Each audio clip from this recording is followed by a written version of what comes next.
I got a bungee cord.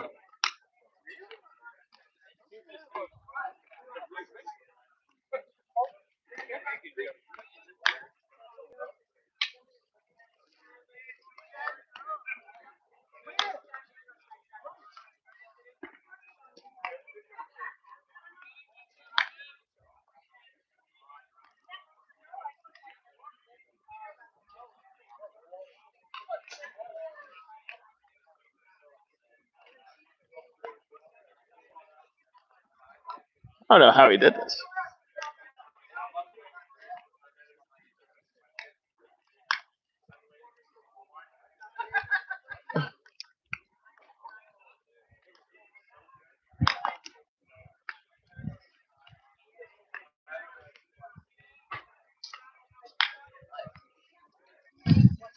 Can you just check the You're missing. You're on a bar right now. Yeah, I'm gonna adjust it in a sec. All right. I can see it pretty good. All right, so you're on that bar.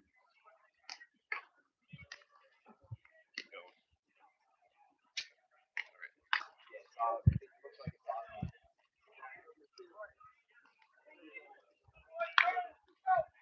right, now. Hey, right there's good. Right there is good. There's really good. Go right. If you can go right just a little. Right there. That's good.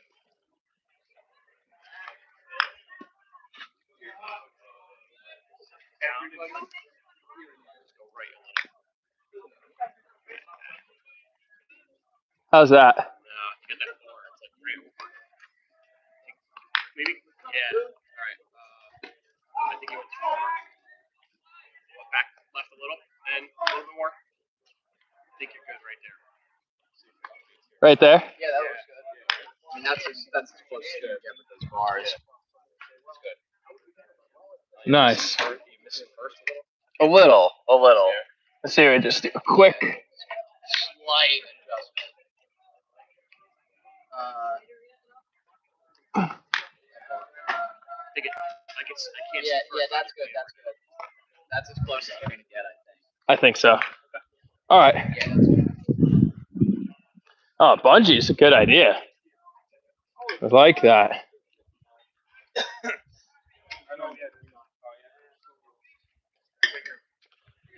Do you mind if I sit next to Emil so we could commentate together?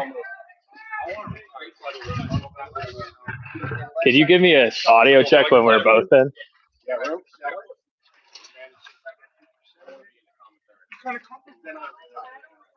Go to any stop and shop and see the robot.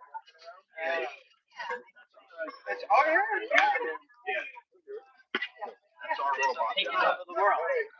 That's one robot at a time. 700. I'm just sitting here with Emil Martinez. And we were all very excited last night. No?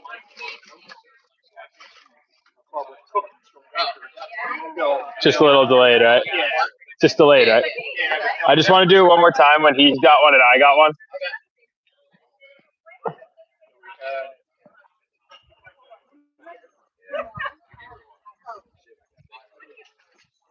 Coach, my little guy, yeah. It's okay. That's why I wasn't around last year.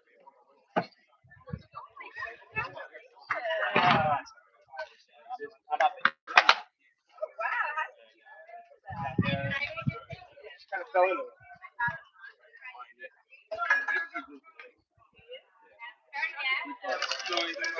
Last night, CBS National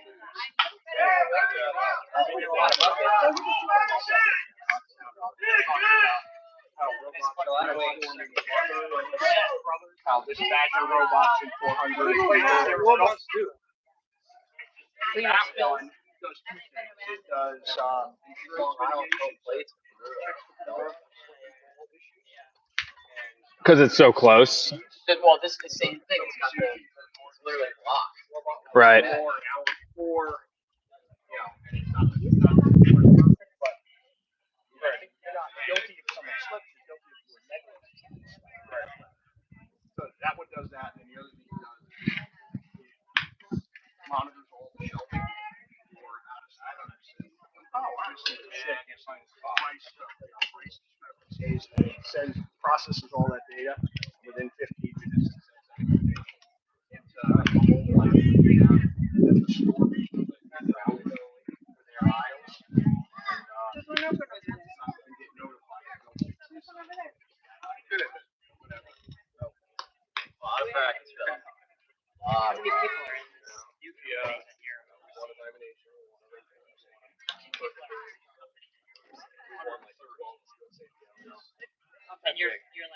All right, I've had enough warm up. Let's get this thing going.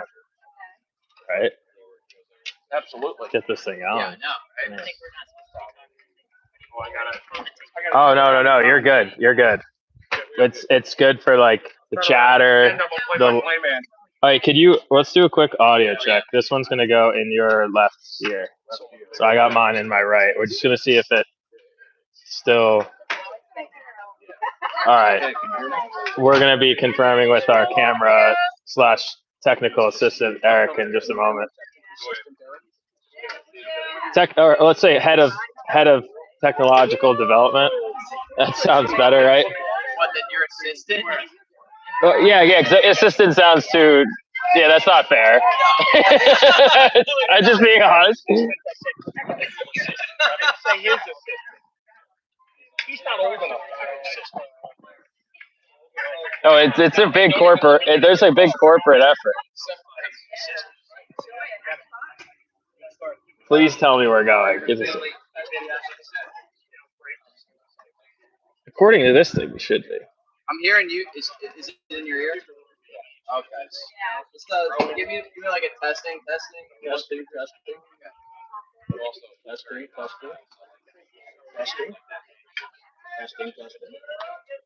Come on. Hello, can you hear me?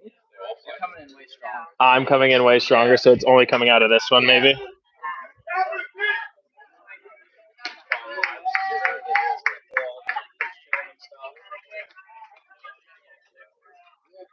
I wonder if that's like a setting on it that it only comes out of the. Yeah, I don't know why. Last year. Having not done play-by-play with someone else. Yeah, but kind of just like casually, like they're just kind of near me. Can you hear Emma? Can you hear me? Okay. Yeah, I can hear him. It's coming in like yours is coming in very clear. It sounds like it's only coming. Like it's only coming from this one. Yeah. Maybe it's just a mono, not a stereo. I don't know. Connection.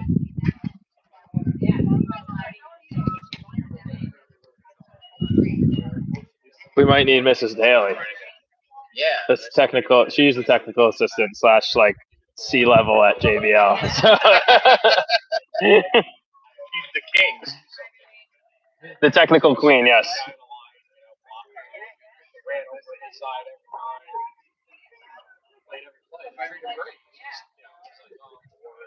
Voice aware.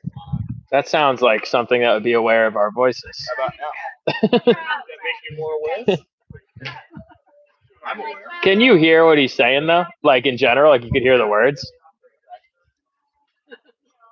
Before talk with Forrest about like just pretend you're talking like about the Okay, it's the top of the first, and Billy Joe Tim bombs up, expecting big things from him. Hi, how are you? My good friend Billy Joe Tim Bob. Yeah. He's a regular North. He's a He's a slugger. 960 OPS. Yeah, no. Meeting yesterday. You're all dressed up. I can hear him. All right. Then we're good. We're not gonna worry about it too much. Just speak with emphasis. Okay, I can do that. Yes. This looks like more like my daily. No, I got a big mouth. Hell yeah. Did I go fishing? I don't know what that is. I don't care when I got it.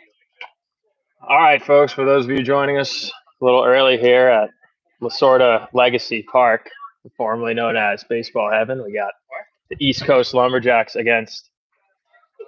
Emil, tell us, by the way, is this Nation? Or is this Diamond Nation?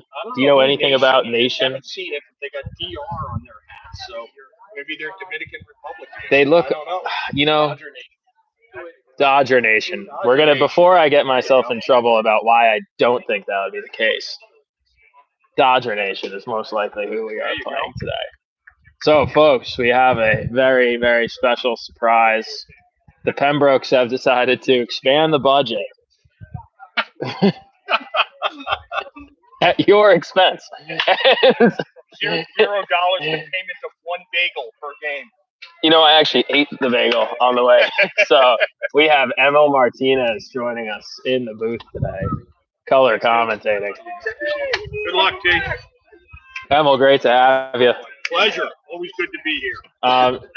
I know you've been bouncing around a little bit this year. We caught you. You were up and, doing your distancing, rightfully so, at one point, but you were still on the road. What have you seen out of this team so far this year, this 2025's class? Lots of potential. Still working to put it all together into the big game. Mm-hmm. They have certainly beaten the teams they should beat and competed against the teams that maybe they questionably would beat, but haven't necessarily punched through in that big win yet. It's coming, though. I feel like it's coming as well, and I think we've started to see Cole Hubert stepping in to that ace role. The lineup is starting to come together into that more day-to-day expectation of who's going to fit in where. We've had a lot of guys stepping up. Sorrentino back. That's exciting. Timmy's back today. That's exciting. How's he feeling, by the way? He is recovering. Can only swing the bat right now. No throwing, but otherwise he's happy to be here. So it looks like off the bat, I would say Dan wins the intimidation factor here at the handshake, right? Yeah. He usually does have a leg up with that. Bucket hats are not known for being intimidating, so, And then the logo steps out, ready to go. We haven't seen an ejection yet from Dan Pembroke this summer. What are your thoughts on that? We'd have lost the over on that one after last summer, for sure. 2 summers ago. When was it? I think two summers ago. I think we all took Ryan for the over on that one, and we lost going away. I don't think that either one of them has had an ejection at a game I've been to this summer. Not that I've seen. Which as a parent, like, do you want to see your coach? Is there a line like once to twice a summer you want to see it happen? Maybe too much is too much from him, too little, not caring enough. What do you want to see out of him? I don't know it's the ejection that I want to see out of the but I do want to see them passionately backing the players on. Even when it happened a couple summers ago, I never thought either of them were disrespectful or out of line in what occurred. I just thought, they were supporting their players, and for whatever reason, ended up in the parking lot. So sometimes it just occurs. And then from the entertainment side of things, I mean, they're pretty good at it. So. Well, Dan in particular put on a great show down in Georgia a couple of years ago, having a long discussion about the merits of that whole process, which made all of us laugh for sure. So it looks like the Lumberjacks today will be facing left-hander. What's your eye radar say? Pitch one there.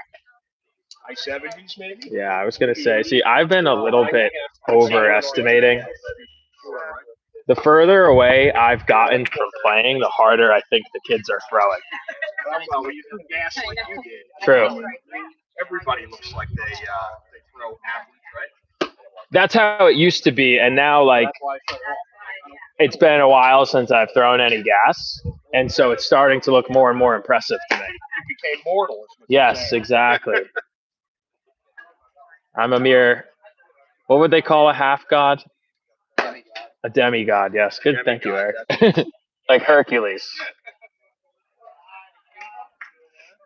You're important. You're just not top of the food chain. Not top of the food chain, but actually can leave behind a greater legacy in that sense, because it's the mortality that allows people to empathize with the heroic journey. It's a good thing we're at Legacy Park then. We are looking to leave a legacy today at Legacy Park. So while we're getting warmed up, there's 4 ballparks here in play today. Teamwork, respect, integrity, commitment. Which one of those 4, Emil, do you think is most important for the Lumberjacks to characterize It's a role, themselves. But integrity probably is the one that you take with you through your life. Mm-hmm. But if I'm just thinking quickly about the Lumberjacks, I would say commitment because Dan and Ryan preach hard work, doing it the right way, trusting the process, those kinds of things. And at the end of the day, I'm not sure what's more important, at least at this stage of their lives. So leading off today, we have the left-hander Jacob Schmutz facing the low 80s lefty from the Dominican Republic nation. And Schmutz, I mean, have you got a chance to watch this kid play this summer? On fire since the first swing of the summer. It's unbelievable. And I feel like there's always seems to be the stories of the summer. There's the kids you expect it from in some respects. And then like last year, we had Sean McMillan, who was kind of that like a third of the way through the season, breaks out into this perennial Division I talent. That's kind of what we've seen out of Schmutz this year. I always knew he's an athletic player and a good player, but the level that he's playing at is just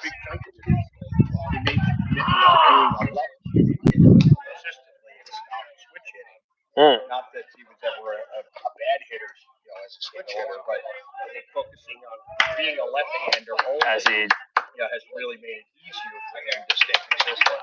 Like we just said, even when he doesn't rip the cover off the ball, he seems to find a hole. I mean, just like that, that's kind of how it seems to roll. Baseball is such a momentum game, Even when you're just on fire, balls drop. And it's sort of like when you're a pitcher, if you're around the plate, you tend to get the borderline strike. Yes. If you hit the ball hard consistently, you tend to get the ball you don't hit hard. Mm-hmm. Yep. So Harris Rosner stepping to the plate and takes a high breaking ball for strike one. Harris has been one of the other stories of the summer. I mean, kind of played his way into the field with his glove. And now he has been absolutely ripping the cover off the ball. And that one, again, another hard piece by Harris. But you call a hard luck line drive, the baseball gods. Oh, hard luck line drive indeed, right at the third baseman. But the small dimensions of Legacy Park, I feel like we're gonna get the opportunity for some aggressive defensive plays, like right there, trying to double up Schmutz. Probably not gonna get him, but dimensions keep him at first. Definitely not the place to park right down the right field line, right behind the fence. Not at this no, definitely not. Those windshields are definitely reachable. Yeah, the dimensions here are allowing for balls to be hit out today, that's for sure. And it's not a Lumberjacks team where you're going to see a lot of home runs, but you have had guys showcase potential power. I think seeing Cole stepping up into the 3-hole, like that's just an example of last year trying to fill in a gap where we had a home run guy there last year. This year we're about athleticism and consistency throughout the lineup, being deep. But I mean, how impressive is it that Cole has been so dominant from the mound as well as in the 3-hole? Really blossomed into a true ace. And this the mound seems to be settling in. The high 70s, low 80s seem to be escalating a bit here. Mm-hmm. Sometimes, though, when you get into that zone, like that 82, 83 range, that's actually like at this level, that's that. A little more life. It's enough life where you don't have so much time to think and overanalyze your swing plane, but at the same time, it's not so fast where you're caught off guard. And that hit by Cole there, deja vu to the leadoff single from Schmutz, almost identical positioning. So the hardest hit ball of the inning resulted in the out. I mean, that doesn't define baseball, right? Right. It makes it unique. The hard hit balls, the out, the two softer hit balls are base hits. So breaking ball there, strike one. Seen a couple first pitch curveballs for a strike. Sort of flashed a 2-pitch mix to start the game, and that one missing a bit up and in. 1-1. So Alex Sharingal in the cleanup spot today. He's really showcased a lot of unexpected pop these last few weeks. When he gets into it, it definitely goes.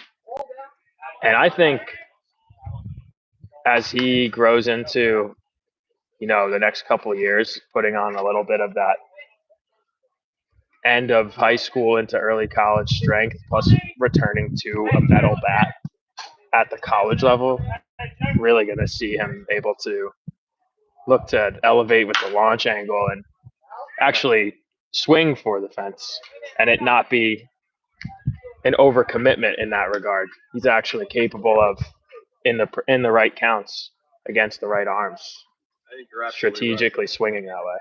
He's got a short, quick stroke and not afraid to free swing it a little bit. Ball jumps off his bat when he squares it properly. Let's see if we can get into one here. And that looked like maybe a slider that got away from him and didn't really slide, but off speed nonetheless, missing high.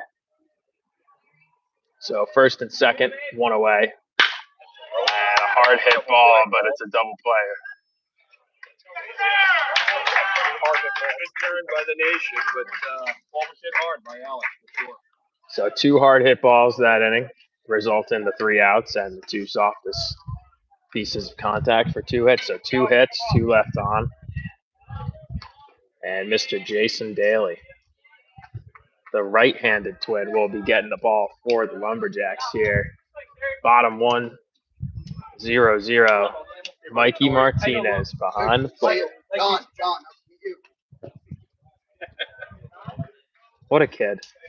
Great kid.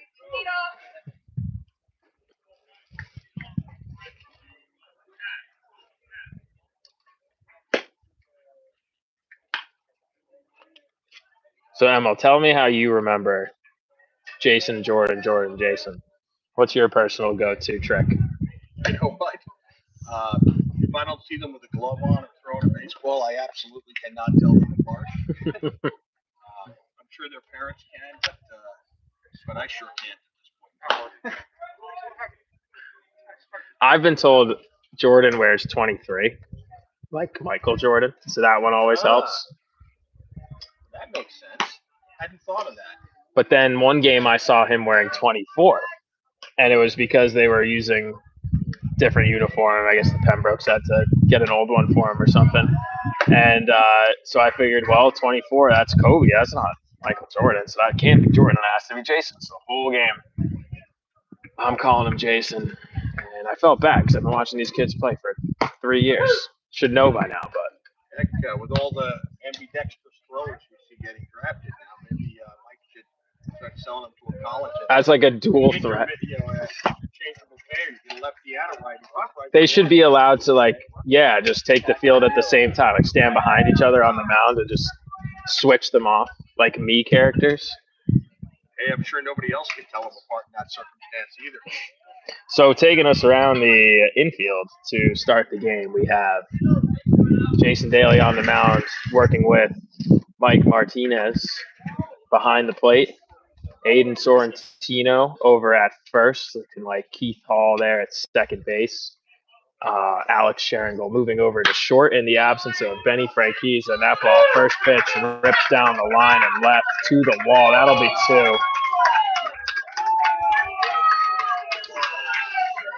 Kind of buggy whipped that one, huh?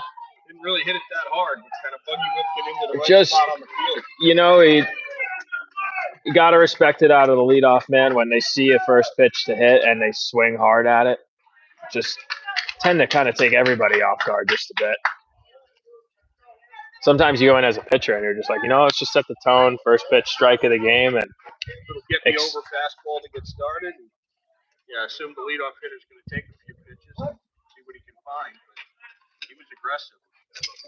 And a leadoff double there. Sharingal working over at shortstop. Approach there, right? First pitch.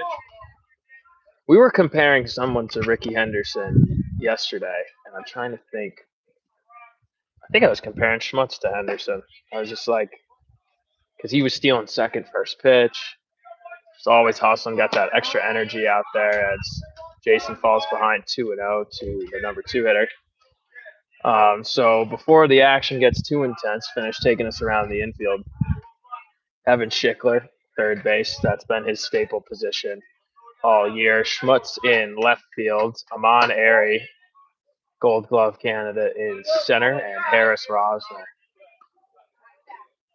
playing right. And right field, typically, I think is one of the hardest, if not the hardest, outfield position to play. Just the angle the ball comes off the bat. And Harris has done an excellent job of locking down that position this year, and a 4-pitch walk forward. Daly puts runners at first and second. What's your opinion, Emil, on having an open base there, runner in scoring position so early in the game? But like, let's say you fall behind 2-3 out. Like, do you attack looking to swing, or do you kind of pick around the zone, understanding you can fill up the open base, got a good infield? No, I think early in the game I'm still going to attack the hitter, but if I can get ahead in the count, I may nibble a little more to see if I can get him to chase mine. But you want to be careful not to end up with first and second like we have now with no outs, because it opens up a lot of options, runs and other types of things. I agree with you. I think there's specific situations where you recognize the open base and pitch accordingly, but for the most part, especially early in the game, want to see pitchers just attacking early and forcing swings. So check swing, he went 2-1. Ground ball here, turn 2. Nice little ground ball to third would be nice, and we go third, second, first, and call it an inning. That would be extremely nice. Have seen some good communication and play out of Keith and Sharingle together. Fairly big secondary off second base. It might be a good time to throw behind him and make sure he knows that he's there. That is a Martinez special, the old back pick. Mike certainly with the arm back. And the double play ball to Keith. Flip to Sharingle to first. There we go. And a clean double play. Excellent work by Keith Hall and Alex Sharingle. Just what the doctor ordered, right? That's how you dial it up in the playbook. And that's the sort of ball player we've seen Keith be all year. Like, not always playing all 9 innings every day. He's moved around a lot in the order and in the field, but when he's out there in a position to make a play, like, he gets the job done every single time. And that was a ball that, needed to be fielded cleanly, turned cleanly. It wasn't hit particularly hard, so they had to be on the same page and make a good play to get 2 outs there. And Keith and Sharingle, not the typical middle infield combo this summer. And He clearly wants to play and works hard at it. And, you can see every day he gets better, and he's always ready to step on the field. And he said he's not always the guy in there, but he seems to be ready to play whenever he's called on, whatever role he has to play. Yeah, he's been a big part of the last couple of weeks with moving parts. No Mirable in town as of the moment. Frank Keys is out this week and needing guys to step up. Big win yesterday. Keith, a big part of that as well. So Jason settling in now, getting ahead on strikes. And as a pitcher, I always felt when you have a defense behind you that kind of gets you out of a tough spot, this is where you need to now rise to the occasion. 2 outs, man on third. They got me through 2/3 of this inning. Let me finish the job. And Jason doing a good job there getting ahead 0-2. Let's see if we can put him away here. And he does. Up and in fastball. I really like the tempo from Jason. He's standing there, receives the ball back, steps on the rubber, he's ready to go. I really loved that up and in fastball 0-2. I think that's an awesome pitch to just go right at it, guy. I was always drilled into low and away fastball 0-2, and I think there's an effective time and place for that. But going up and in and challenging a hitter who's in a position to swing, going at his chin. For the more old school, climb the ladder. It's just a fun pitch to watch. So Jason Daly getting through first inning unscathed due to the excellent defensive efforts of Keith Hall and Sharingle, and then taking the last out into his own hands So both teams stranding 2 or having 2 base runners in the inning, but no score through 1, 0-0. Jack's middle of the order coming up.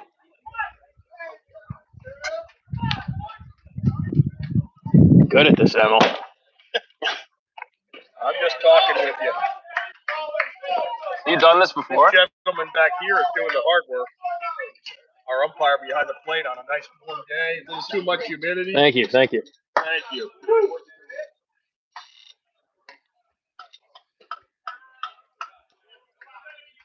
Good to know we're not that bug buzzing in your ear back here.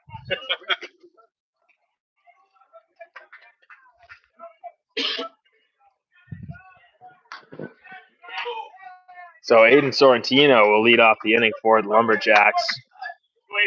He's come back swinging a hot bat for a guy who's been out for quite a few months. He really has, and he's been doing a good job of turning on the ball to right and being a pull side lefty in this middle of the order. And he's played a good first base as well. And that takes a lot of pressure. Like we've had like Cole Hubert at first, and Aiden just presents a little bit of a bigger target, and you get to take Cole out of the field to keep his bat in the lineup. But I think that's good for his arm and for his endurance because you really need him as a. Yeah, you need. He's done a great job over there, but it's not a position he's traditionally played. A pitcher and ace on the mound. Exactly. And a really good outfielder as well. So.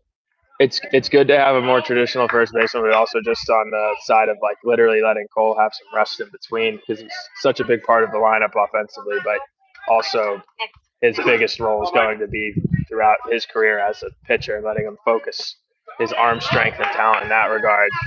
Gets another guy in the lineup with Aiden. Yeah, once he gets to Columbia, obviously he'll probably transition and get rid of his ace capabilities to mainly the mound. Maybe they'll take advantage and give him a little two-way time. Yeah, you do see it happening more and more at the college level. I think baseball has turned into this direction of focusing on athlete first and teach the game as you go. When you have someone who's smart like him and as athletic as him, you could take advantage of that on the field in so many different ways. And Mikey Martinez up at the plate. And Mike had a ground rule double yesterday that finished the game with another double down the line in what ended up being a mercy win for the Lumberjacks, a big offensive piece. Mikey? So what is it about the Martinez bloodline where these guys just have so much pop? Who knows? Good Italian cooking when we were growing up, likely. What's your favorite dish? Mom's homemade pizza was always a fan favorite for sure at home. Right? Fresh dough, fresh cheese, fresh made homemade sauce or gravy, as some would call it. Hard to beat that one, although we were never at a shortage for Italian food sitting in the refrigerator as leftovers either. And Mikey takes that one down and then working his way back into this at-bat.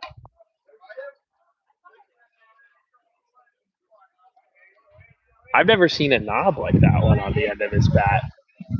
It's like a camwood kind of a bat. And it's supposed to help you keep your hands through the zone. Usually you only see it on the training bats, the camwood training bats, but I guess Mikey must have had that custom ordered. It must make it more comfortable. And that one flared to shallow right center, and defense able to handle this one. That ball dropped in twice earlier today. So 2 away. Bringing to the plate Evan Schickler.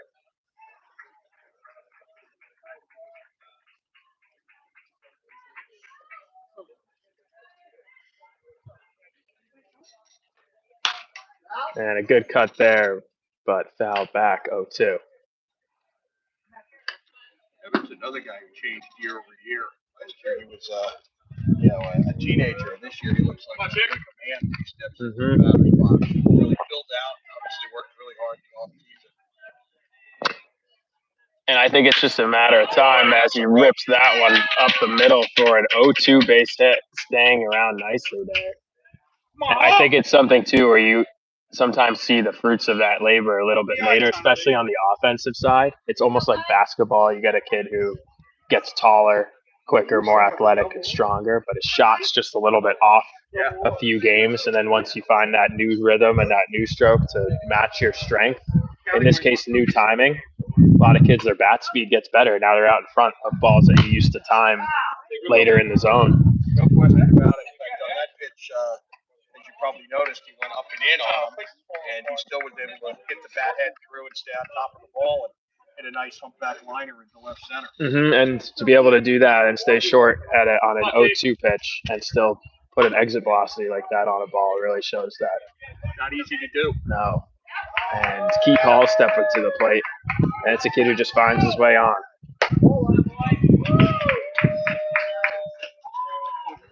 Keith's responsible for the excellent defensive effort last inning that held the score at 0 here. He looks to do a little damage and keep things moving through this Lumberjacks order here in the top of the second. And Schickler in, but, I've been very hard on the boys with this ammo. The base running has been horrendous this summer. It's been really difficult to watch. These guys just not understanding situational baseball, and I think it's something where when I see it from my age, I was probably making the same mistakes then. The kids who are going to go the furthest, I think, are the ones who are young enough to still play the game, but can play the game thinking like a coach. And looked like he might have been off, but Borderline call, tough one for the field umpire. Ball off the end of the bat. It's sort of too at this level, like those nuanced calls you don't expect. You kind of just play the game at the pace at which, like, the ball beats you by a lot, not always expecting the call. Kind of have to pick and choose those battles when you look to argue or. And I haven't seen the base running the last few weeks. I can't comment. There's a lot of outs at third base with less than 2 outs. Cardinal rule of baseball. We're not going to violate that one. No. I will give him a little bit of a benefit of the doubt when there's a lefty on the mound and you only have 2 umpires. It makes it go tough on the umpire to see the block move. So getting a good lead, getting a good jump, becomes an extra focus. And when you're playing multiple games in a day, sometimes that can be a challenge.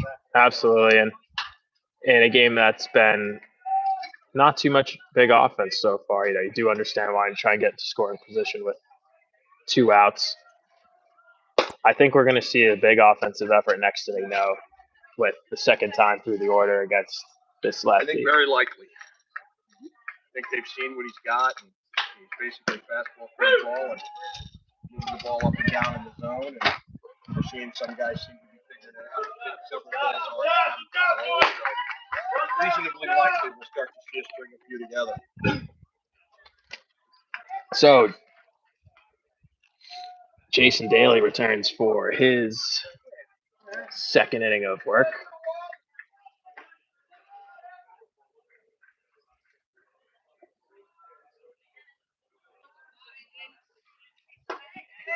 And we have a fairly limited bullpen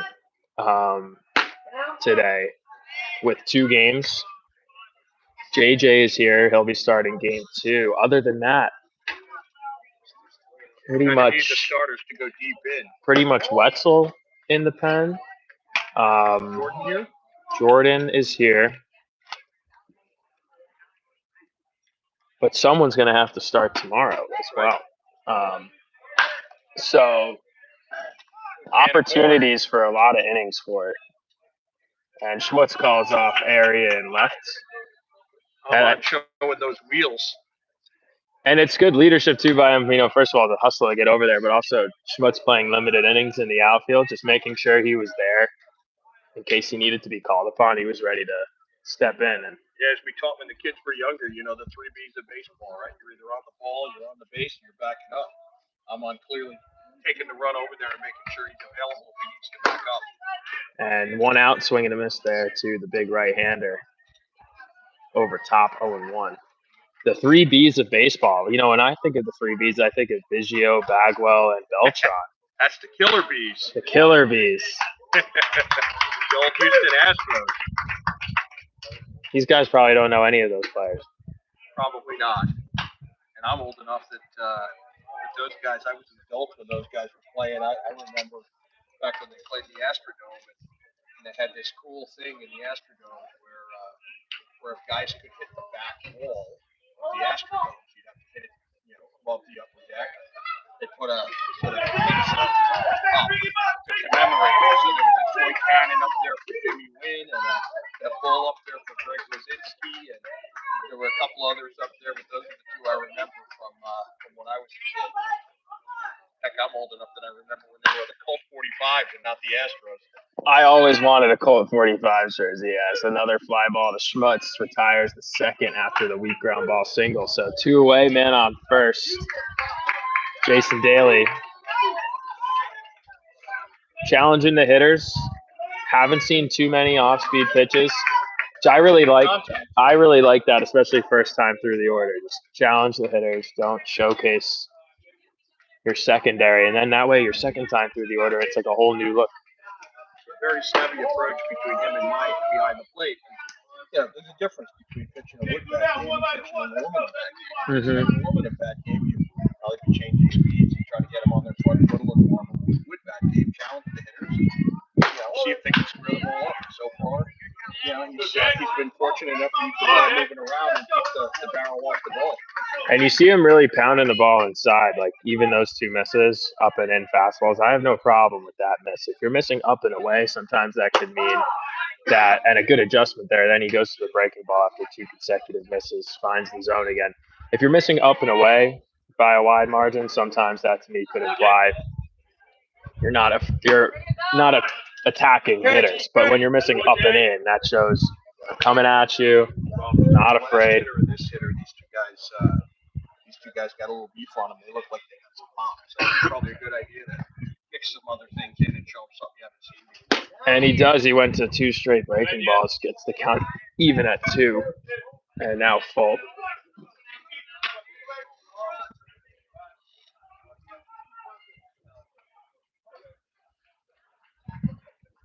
And goes inside on him. That was a changeup.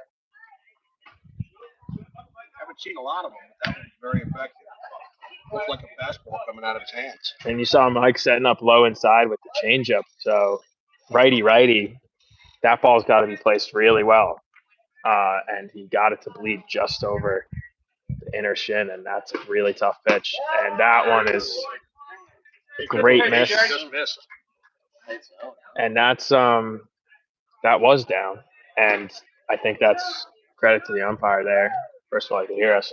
But also, it is consistent. And that's the sort of pitch where I remember playing at a higher level my first year being frustrated and not getting that call, because as like a senior in high school, you get that call at a 3-2 count with a public school umpire generally. But when you get to the higher level, umpires get more disciplined as well. They know what the zone is.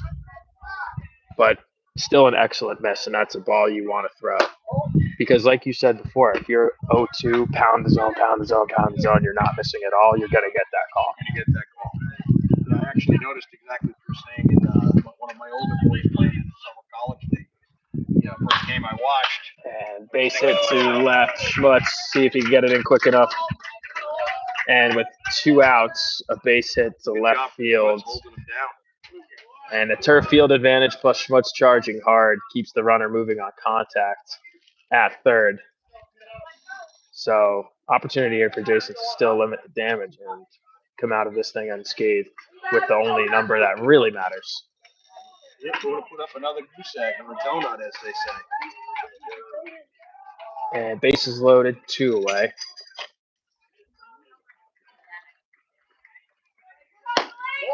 It goes at him with fastball at the letters, missing. 1-0. You were commenting about taking pitches. I noticed this summer in the college league. That's what you said. And that ball check swung. Umpires getting more refined, more precise. Mm-hmm. First couple games I saw, I was thinking to myself, as balls were called balls, boy, you should have swung at that. And I realized, no, umpires, college quality, really consistent. like this gentleman we're, sort of doing this work behind here. He's been very consistent. That's really all he has for him. As a hitter as well. And 1-1 goes right at him with the fastball up. And that's the pitch right there, too. I feel like when pitchers throw with conviction. If you throw that exact pitch and you're a little afraid, that ball is going to get taken. But if you throw that pitch with conviction, something about it pops out like it's 95 instead of 83. Very well said. And you saw that swing there, too. Actual velocity and perceived velocity. And that perceived velocity, a lot of that is a mental game. And that was a pretty good pitch there. Down and away, 3-2. So Jason going to have to dig deep and attack. Runners will be moving here. Full count, 2 outs. We'll start the merry-go-round.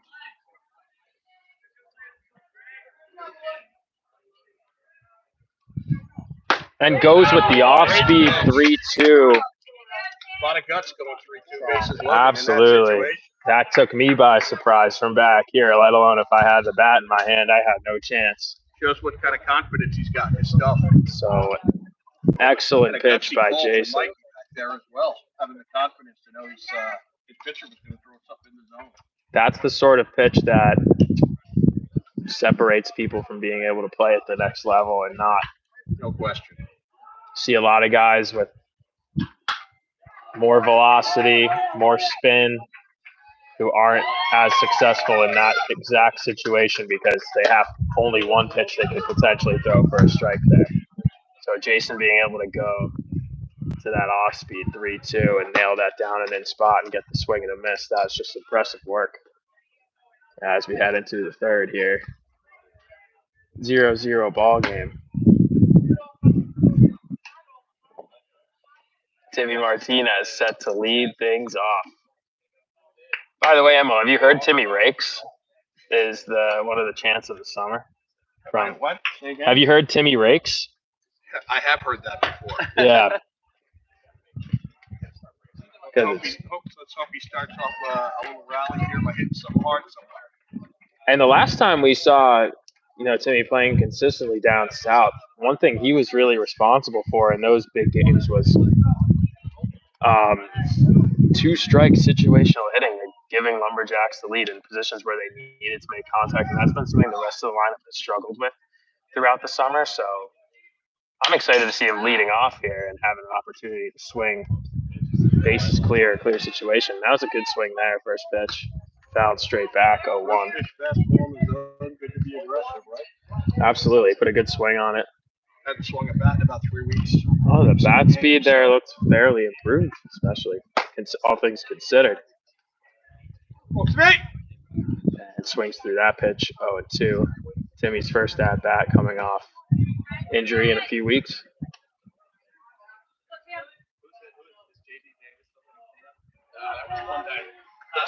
And good job staying alive there on the breaking ball, down and in. Count remaining 0-2.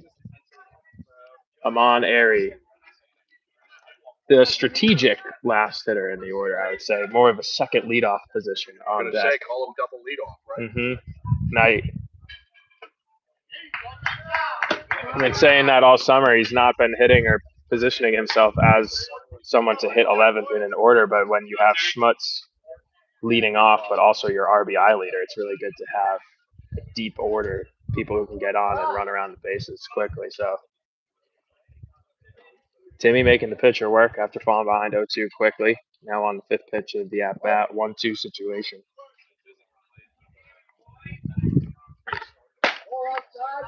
And battling his way back into this one nicely, 2-2. Let's hope he goes pitch by pitch here. Just hits it hard somewhere.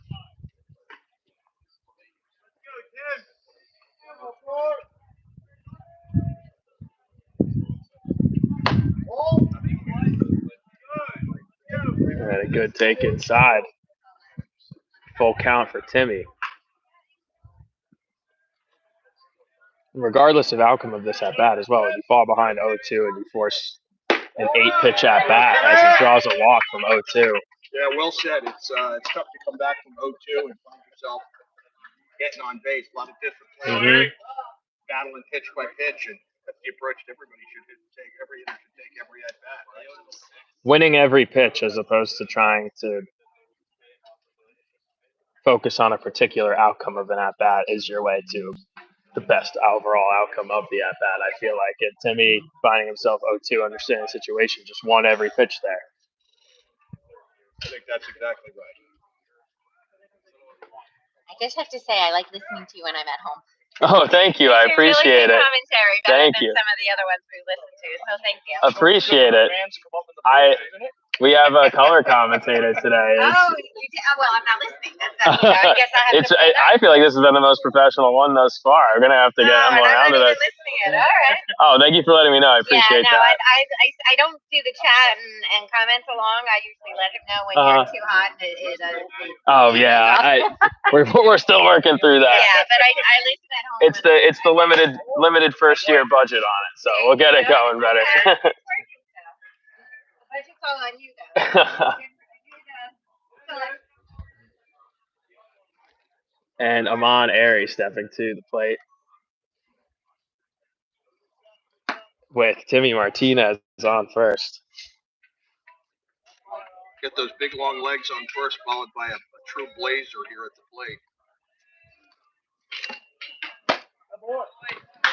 A good cut there by Airy, swinging through that pitch. Amon's got extra years. Just when you think he's run his fastest, he cuts into another gear that you didn't know he had.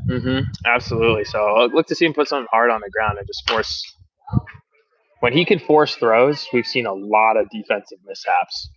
Did they say speed kills? I mean, he is a true danger, not only on the base path, but just as you said, put the ball in play and put pressure on the defense in all situations. And he brings a great energy to the field and to the lineup every day, and that sort of attitude really goes a long way. He and his brother both have that sort of show off with a smile on their face and make the folks around them happier. Yeah, kind of change the trajectory of everybody they're surrounded by. It's a heck of a trait to have in life. Couldn't agree more, but unfortunately, probably not smiling quite as bright there as he goes down swinging. He'll get another opportunity later in this game, but Jacob Schmutz stepping to the plate. And, Timmy getting on base with the leadoff walk, but we've really seen Jacob Schmutz, leading a team in RBIs out of the leadoff spot. That's almost unheard of, but also credit to the bottom half of the Jacks order this summer in finding ways on to put Schmutz in position to do damage. That's a good point. You can't drive in what's not on base, right?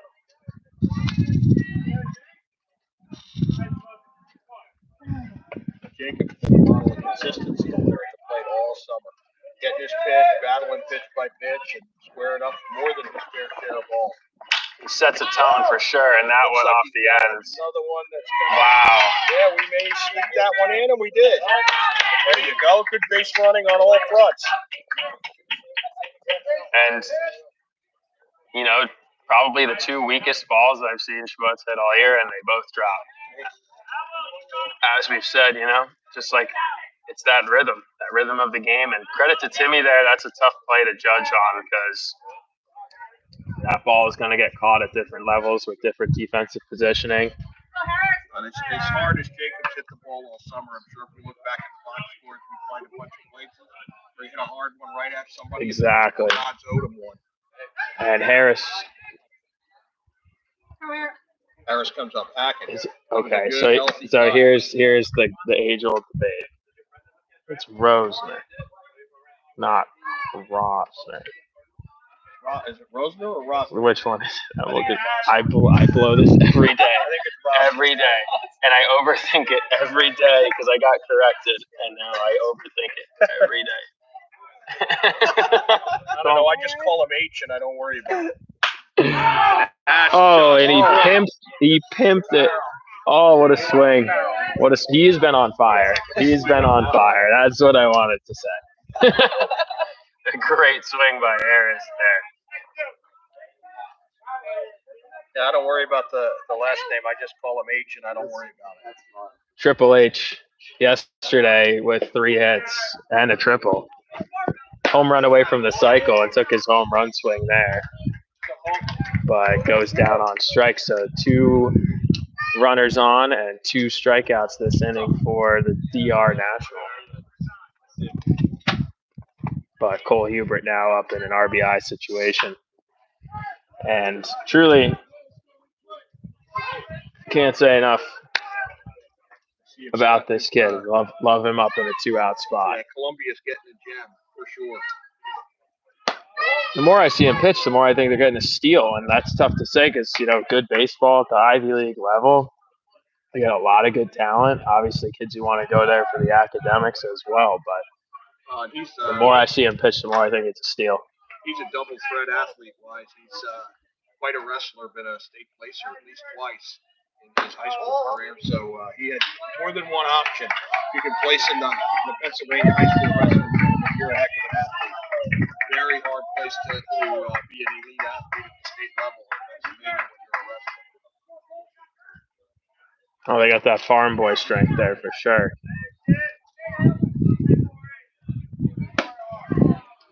And I don't know much about the wrestling circuit. I do know that the wrestlers I do know who are competitive are strong as heck. And you see Cole with his frame just generating so much power. Takes a lot of discipline and a lot of hard work to be a high-level wrestler for sure. A nice cut on that 2-strike pitch.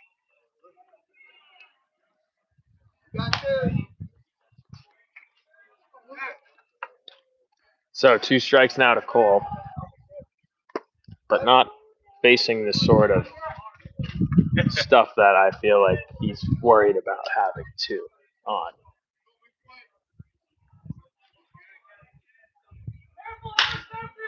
And that one hit.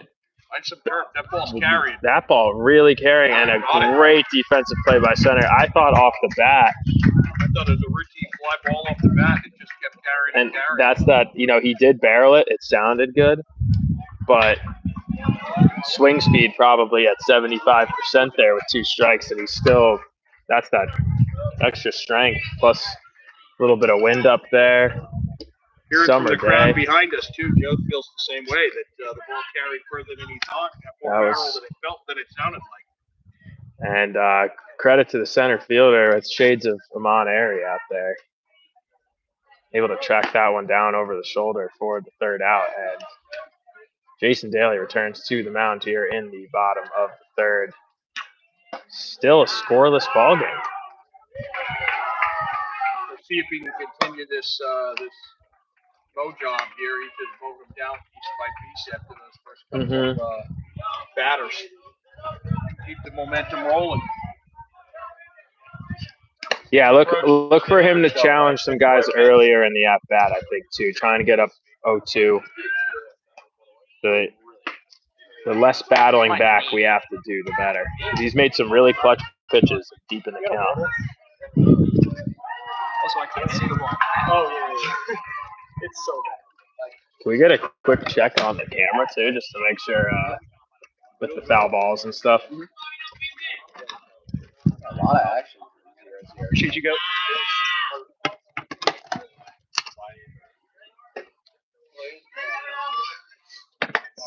Oh, we got it. What did Frankie's say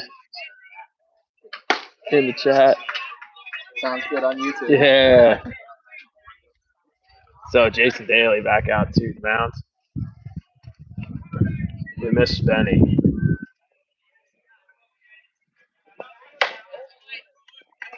get him settled back down here and start filling this bucket up with strikes again.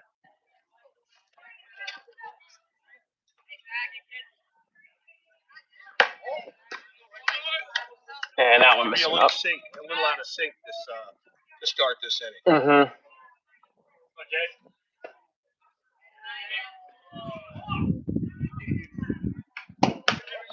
And you can see there, not to overanalyze too much, but when we're seeing things from this close and you just have this experience as a pitcher, saw him there 3-0 trying to time his breath out. He's exhaling as he's in his motion in that kind of clear, exaggerated way.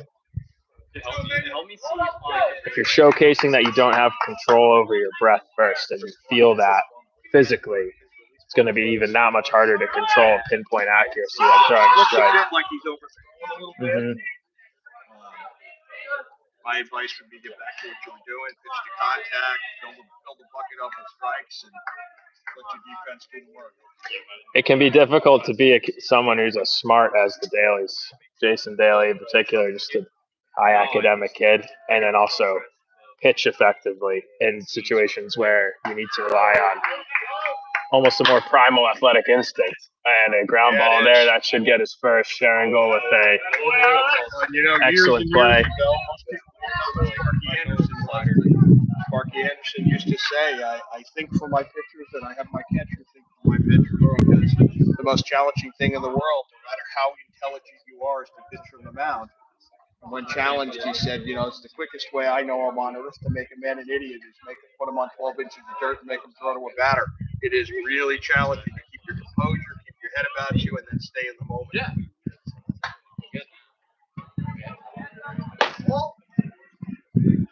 And it's such an either ego-driven position or one where your ego absolutely punishes you in that when you're on a roll and you're dominant in that primal one-on-one sense and your ego gets really big, you can become the most intimidating force in the world and feel like an absolute king. And you are, like you said, you're literally elevated above everyone else on the field, physically and mentally. No question. But also, you are alone on an island out there when you're not throwing strikes and when you're not in rhythm.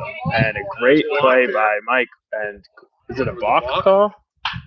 I'm assuming he didn't stop because I didn't see anything else. Said he didn't stop. My John Boy rip leading skills. I wasn't totally paying attention enough to the pace of play. I know he's been moving relatively quickly. From a coaching perspective, I appreciate that out of my staff. The more I've communicated with infielders, the more they like working behind a guy who's throwing quickly and keeping the pace. But I wonder what the player just told us. Timmy just told us he was having trouble seeing the ball up there. I'm wondering if maybe more of our hitters are experiencing that challenge. It is a bit of a tough background between the Lasorda entry background and then those two containers. They're sitting just off center from time out. I wonder how much that's changing the visibility as a hitter. Not exactly an ideal batter's eye, right? No, there's no batter's eye, and even the fence itself is somewhat transparent, and so you have that three-dimensional type background to go against here, and even that offset clouds behind the trees. A lot of factors working against the hitters offensively where, we haven't seen hard hit balls from either side here. So free bases are not the move right now, though, for the Lumberjacks. Attack the hitter, make them put the ball in play. So far, the defense has done an excellent job today. No question about it. Could use another roll one right here. And first and third situation. Pick that. Oh!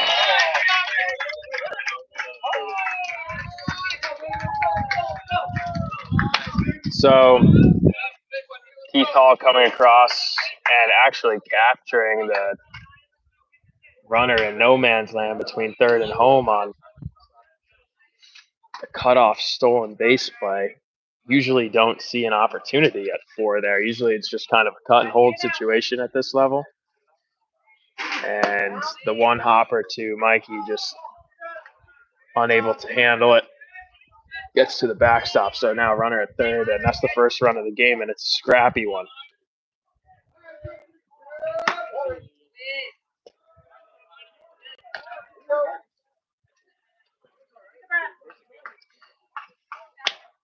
But if we were going just based off of pure stuff that we've seen out of both arms today, would not have expected a 1-0 game this deep into it. You would not. So will be incumbent upon the Jacks offense to come back and score a few runs next inning and do a bit of a better job putting some hard balls in play. A lot of swings left. And this is where you need to limit damage. Just if they put up 2 or 3 this inning, but it comes off of hits, it comes off of solid defensive plays and just good baseball, you can live with that and play against that. It's the momentum of free bases and things moving slowly that could come back to bite you in those later innings. I could not say that better.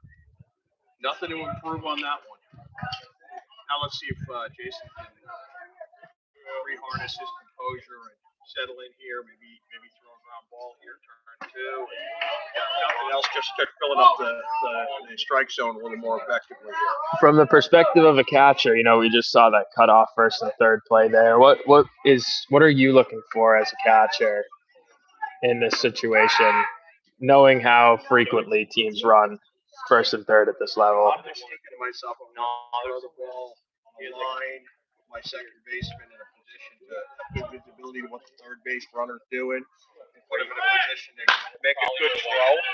And that one's going to get to center. Ariel will get under it. That should score a run easily. And it does, but 2 runs. And I don't know exactly what that was about. I mean,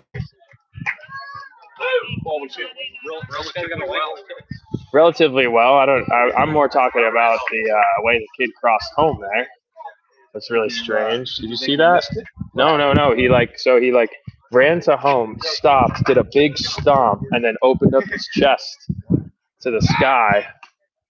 And it goes some sort of. I'm sure that'll get overlooked for the most part. Yeah, true. I always would like to use that to fuel me, like old school. That's the kind of thing that pitchers really get upset about. Mm-hmm. And Martinez with a chance to redeem himself there. Shoots down to second, gets the out. Excellent play. Keith Hall with a great pick and tag, just getting it done in the middle infield. Nice pick, Keith. And he has the stone cold Steve Austin look on his face at all times. Didn't even change with that extremely athletic pick. But great job by Keith Hall there. And credit to Jason Daly and the defense for stepping up there after a slow start that inning. Limiting it to 2 runs, but the way the momentum was shifting, it totally could have exploded for worse. And that's 2 runs is one swing away. And with the way this offense has been playing recently, that should be expected out of them. So we head into the 4th inning. Lumberjacks down by 2. Plenty of time remaining. And Aiden Sorrentino leading things off. Keith there because Keith expected to make that play. Exactly. He didn't see it as a tough play or anything that get patted on the back. That's just a normal everyday play. Despite the fact it was a tough one that he made look really easy. That's just Keith Hall baseball right there. Emma, we're gonna get hired by Yes Network too. It'll be a good retirement. I'm sure watching the Yankees the last few months that Cashman really misses watching this level of baseball. It's probably equivalent level of play, I would say. So what? Jazz Chisholm. Did they get him? They did. Jazz Chisholm Jr. That's pretty sweet. He's kind of cool. The Mets have been going off. The Mets got the broom out. New York sweep. That doesn't happen too often, at least not that direction. No, and how about JD Martinez? I don't understand that. I do understand, a lot of times if you have like a Jose Reyes type player, like super athletic guy, and he's 36 years old, not relying on him to continue to produce. But when you got a guy like JD Martinez, who's just a broomstick up there. Yeah, at the end of the day. The fact that he got signed late. Well, think about Pujols when he finished his career. He had a really hot finish. A lot of that pride. Mm-hmm. Wanted to finish strong and show what he was made of, and he certainly went out with a bang. Hopefully, JD Martinez will enjoy that same kind of closure. I'm so glad Pujols got the 700. That I really didn't think he would. Just with pace, and that's roped by Sharingal, and a good hard turn at first. Center fielder has been disciplined stop there for the situation. Center fielder for the nation has really showcased a lot of range out there because that's a double in most situations on these turf fields. But Sharingal just roping that ball for a leadoff base hit. Especially on turf, you usually get that skip on a ball hit that hard. He got the skip, but the center fielder was there. So Sorrentino goes around, a bit fooled by the first pitch breaking ball there, 0-1.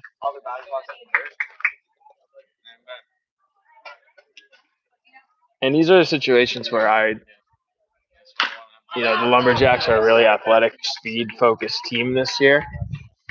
But I would say try and let your offense find a groove with the bat. Second time through the middle of the order here, just saw Sharon go there, able to stay clean through the zone early in that count.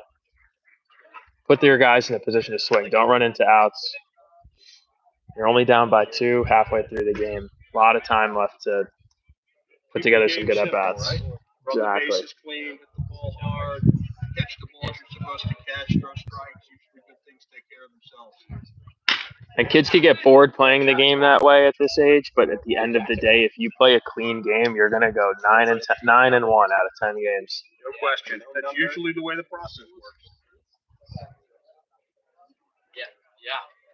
And those more exciting elements come as you get stronger, get bigger, you get faster. It just plays naturally. And good take there by Sorrentino with 2 strikes. You can see him track that ball all the way in deep. 6, 7. It'd be good to get first or second here. We need 2 to tie. And we can get it moved over to second and third and convert. Takes that one up and away, 2-2. Good take. Lay off that. Climb the ladder. Dan's always there when we win. And we'll see if he can do what we saw Timmy do the previous inning and battling back from 0-2 and winning an at-bat and forcing as many pitches as possible. And there's that lefty pickoff move. He's got better than that. We saw that. And it's something that even they're open about talking as lefty pitchers, like especially at this level. You balk intentionally almost until they call it. I like how this umpire's handling it. He's moved his location, so he's got a much better angle on that. A lot of guys just stay back behind the mound and they get a more angle, 45 degree step to first. But he was right where he needed to be. And Sorrentino taking a backdoor breaking ball just in. Bringing to the plate Mikey Martinez now. Once again, battling back from 0-2. Impressive that the Jacks have twice been able to do that, and especially if you're facing an arm who you have had trouble finding an offensive rhythm against, that's 9 additional pitches in 2 at-bats from a guy who was down 0-2. It could have been quick 3 pitch outs, now turned into 18 pitches and 2 base runners. Who knows what they got in the pen, but grinding away and getting the starter out is usually a good strategy. So Martinez there squared around to bunt, and I don't know if I've seen a Lumberjack get down a successful bunt this summer. And I get it, it's summer ball, and there is an element to playing in the summer that's, you do play to win out here, but there is an element of showcasing. Don't necessarily want to bunt. But I think what sometimes the kids don't understand is they think, well, put me in a position to swing and showcase my skills. But putting yourself in a position to showcase that you can get a bunt down and advance the runners. To a mature coach, that shows a valuable asset to your game, and Martinez able to get a successful one down there. We got a bunt down and the pitch bobbled a little bit. We almost ended up with an additional break and hit Mikey to first as well. Unfortunately, that didn't convert, but we'll take the sacrifice regardless. And that brings to the plate now Mr. Schickler. Evan Schickler, thank you. And Schickler roped the ball earlier in the game. He 0-2 base hit his last time. Got legit pop. Hopefully he can get into one and drive it deep, at least get a sack of life converted here. My high school coach used to say, this is an RBI drill circumstance. You want a fly ball or better. And he's changed his pre-at-bat approach just a little bit. Seems like he's added a little bit of movement almost. And perhaps you see him kind of do that Pete Alonso move before he steps out. And it was a little bit stiff before. You're looking to, exactly. A little bit more bounce and athleticism. Between a Pete Alonso and a Gary Sheffield here with this bat wag. And takes that breaking ball down. So good to see the Jacks. You saw Sorrentino do it in his at-bat. Tracking those balls all the way to the glove on the takes, ready to swing the whole time. And now he finds himself 2-1 with second and third in an offensive position. That little hitter's pitch here opportunity, 2-1 here. Take one out and drive it hard somewhere. That's how I see every at bat. It's fast. I hit it hard. Mm-hmm. But I can't control next year. And Nice job staying back on that curveball. And right there, too, he tracked that all the way. There was a point in watching that pitch myself where I thought he was taking the whole time, and he was able to explode with his hands. You let it get very deep. Very deep, and found a barrel just foul. But now with 2 strikes, he'll be looking to defend. No one on And takes that ball in. Gets the count full now.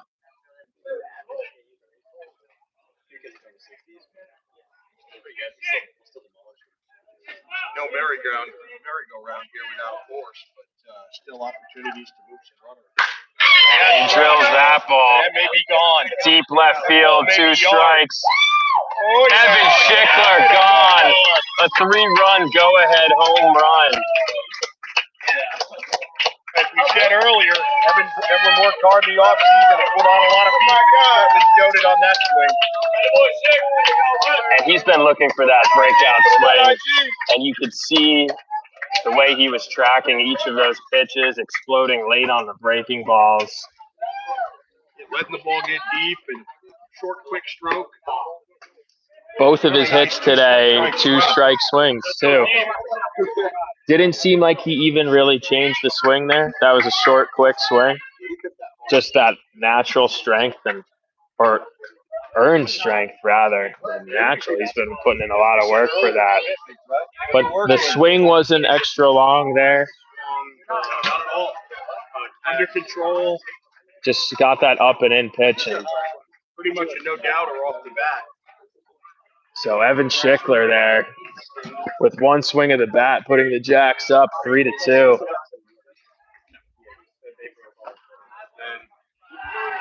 And Keith Hall. Looking like he's a little shook up, a little baseball fever coming. What are you going to pitch after that? At the top of the backstop. Let's see if he can recover. And you got the emotional pitcher against the emotionless Keith Hall.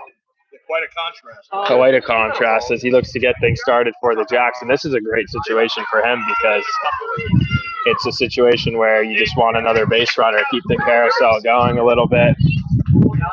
Sometimes those home runs can almost crush the momentum in the sense of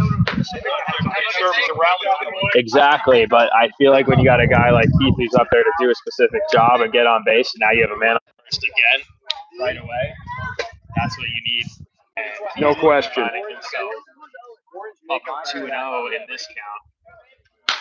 And all with the base hit. Awesome short swing by Keith there. Finds a barrel. Short, quick stroke, staying within his capabilities and lining it up the I middle. can't say enough about his game. He's been a big part of this Jacks lineup recently. Just always seems to get the job done when called on. Timmy Martinez, who found himself aboard with a walk last at that after behind 0-2, and that's started this sort of momentum, seeing a lot of additional pitches. Takes strike 1.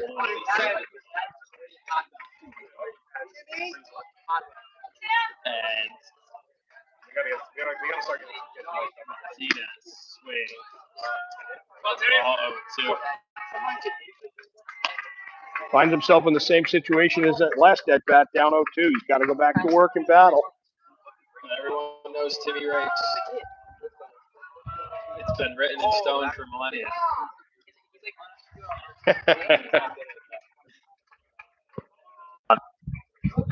I want to see. Drawn on an old style cave. You know, we've been fairly professional all game, but I want to see Timmy park one. Just park one. 0-2 swing. I don't care, Emil. I want to see him park it. But good discipline there, tracking that breaking ball in, 1-2 down low, and still no one warming up in the bullpen. And I feel like between the deep counts, now the 3 runs, he has to be getting slightly up there. Makes you wonder again, like you said, what the depth is we're dealing with. And It's a bit of a chess match. Our depth is not that great today on the mound, but apparently theirs isn't either. So it's a battle of the starters to see how long we can go. And a tough pitch there. Low outside corner. And Timmy goes down. And Amon Airy up now with 2 away and 1 on. So 3-2 Lumberjacks.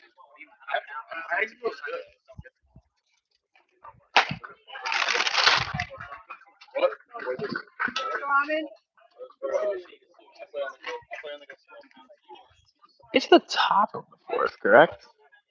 Top of the 4th, I believe so.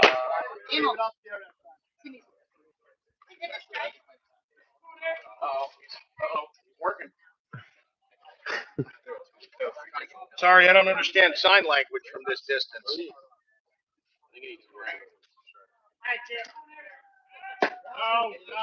wants to know if you thought it was a strike. No, it was outside. That's what we all thought. But you're the god, so you know that's where Probably too close to take with 2 strikes. Too close to take with 2 strikes, for sure. Well, if Amon can get us another base runner here.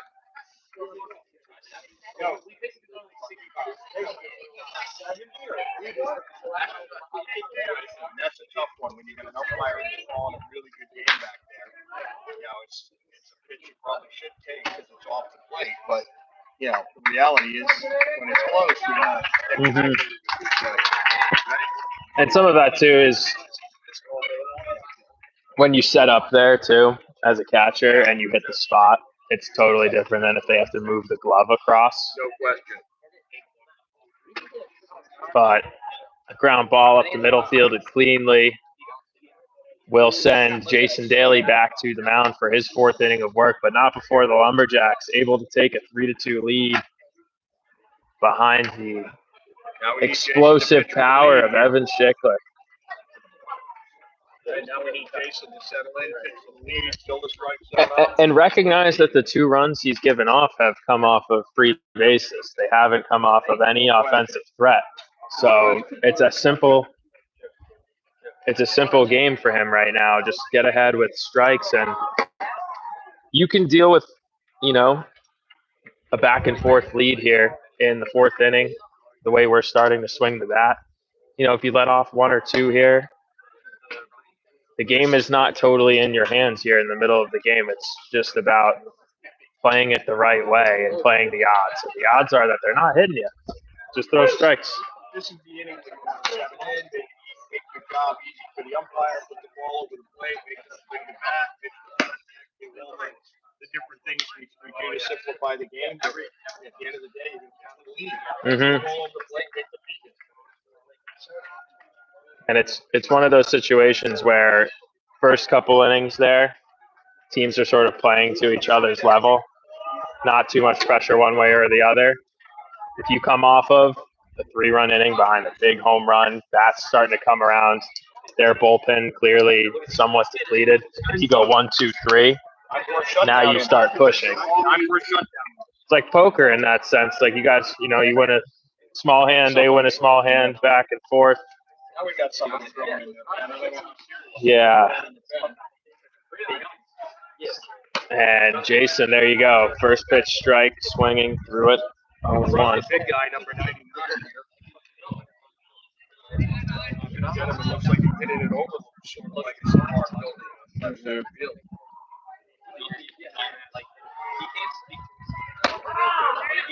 And he doesn't prove his ability in that way right now. Recognizing, though, the big zone, Jason just going right at him, and a pitch that's generally high at the letters for the second strike. He's now in control, so make sure he's smart about this pitch. You know, if you're going to miss big like that with 2 strikes. Leave that one a little too much. Give the equivalent of a curveball base plant. So the 1-2 count, still working quickly. And right down the middle, just goes right at him.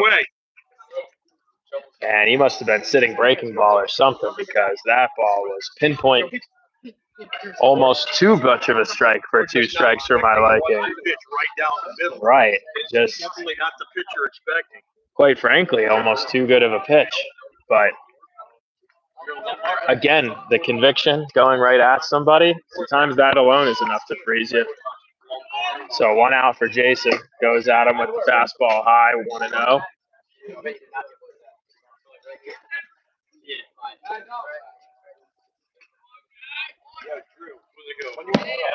on slider missing away. So we're coming into the bottom of the 4th. We might see a full baseball game here. We've been working fairly quickly. What's the time limit on these? I believe you can't start the last inning past an hour 50, sometimes 2 hours. Did we start on time? So according to this, we went live about an hour, 83 minutes ago, 84 minutes ago. So that's an hour 24 right now, but I went live a little early too, so we're probably only about an hour 10 into this. Yeah. So we should see a full game, which I appreciate because I don't like trying to keep up with, are we going to play it or not? And hopefully the Lumberjacks, will have the lead at that point. So in that case, we would play the full inning because the home team gets to play out the full inning that we start. So if we pass for number 4 there, maybe an opportunity to turn 2 again. Like to see another hold at Chiringle to sort of play. Always a pleasure to watch. That's the free base you really don't want to give up there. You just went after a guy, got a big hitter swinging and missing, or going down looking. But you know what? All you can do from there on out is bounce back, and he does a great job there with strike 1.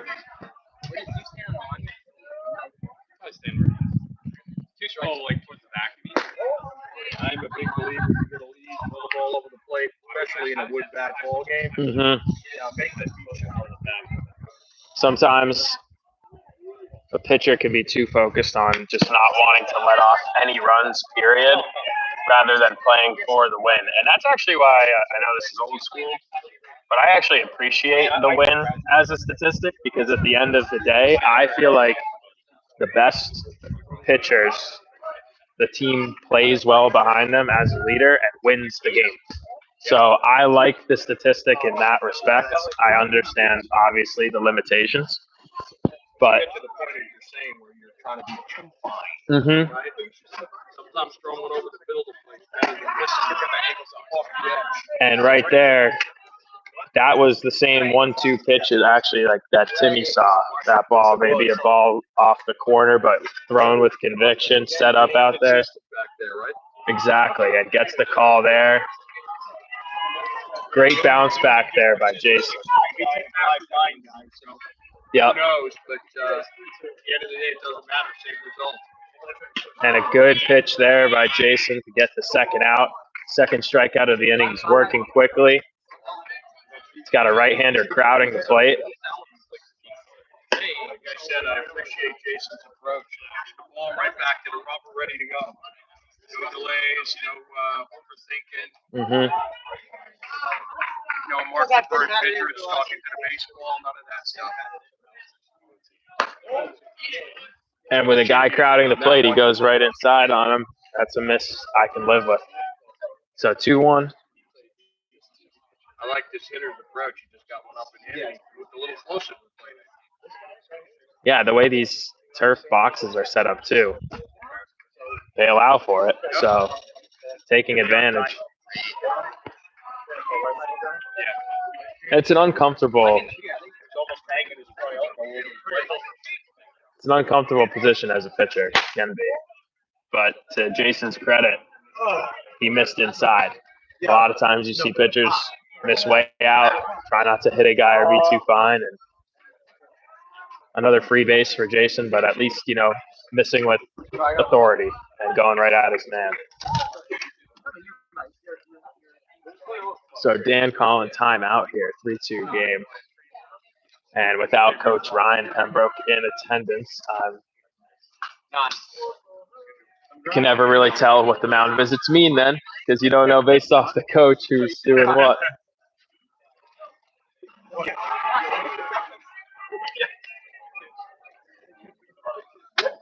And looks like we do have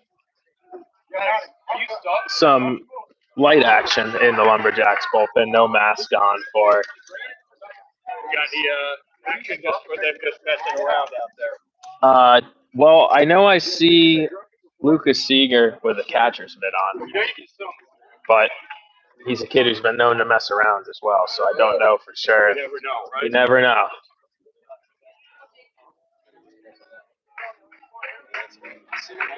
If you see Brian Seeger around, you know that business is being made. If you see Lucas Seeger around, that's generally Finish it up. goofy. Little 6-4, force out in second. Good way to finish it. That Sharon Goal Hall middle infield combo continuing to play a stellar defense in the absence of Benny Franquise and Jason doing a good job of limiting the damage despite the 2 free batters.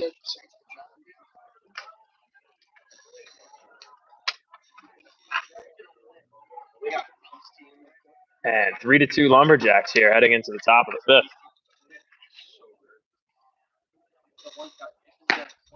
Hopefully we'll see a little more fireworks this inning. Be nice to give Jason a little more of a lead. I think we got a good shot at that MO top of the order, 3rd time through. Oh, and that breaking ball nailing you. 5 or 6 would be nice. Absolutely. Of course, I'll take 10 or 12 if they want to pour them out there. Yeah,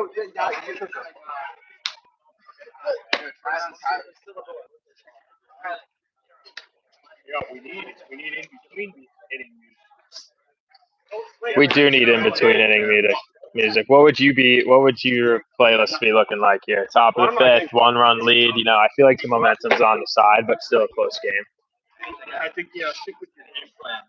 Try not to get bad motivation on, and good things happen when you put pressure on the defense. What would you have Jacob Schmutz walk up to music-wise in this situation? Walk up music. Yeah.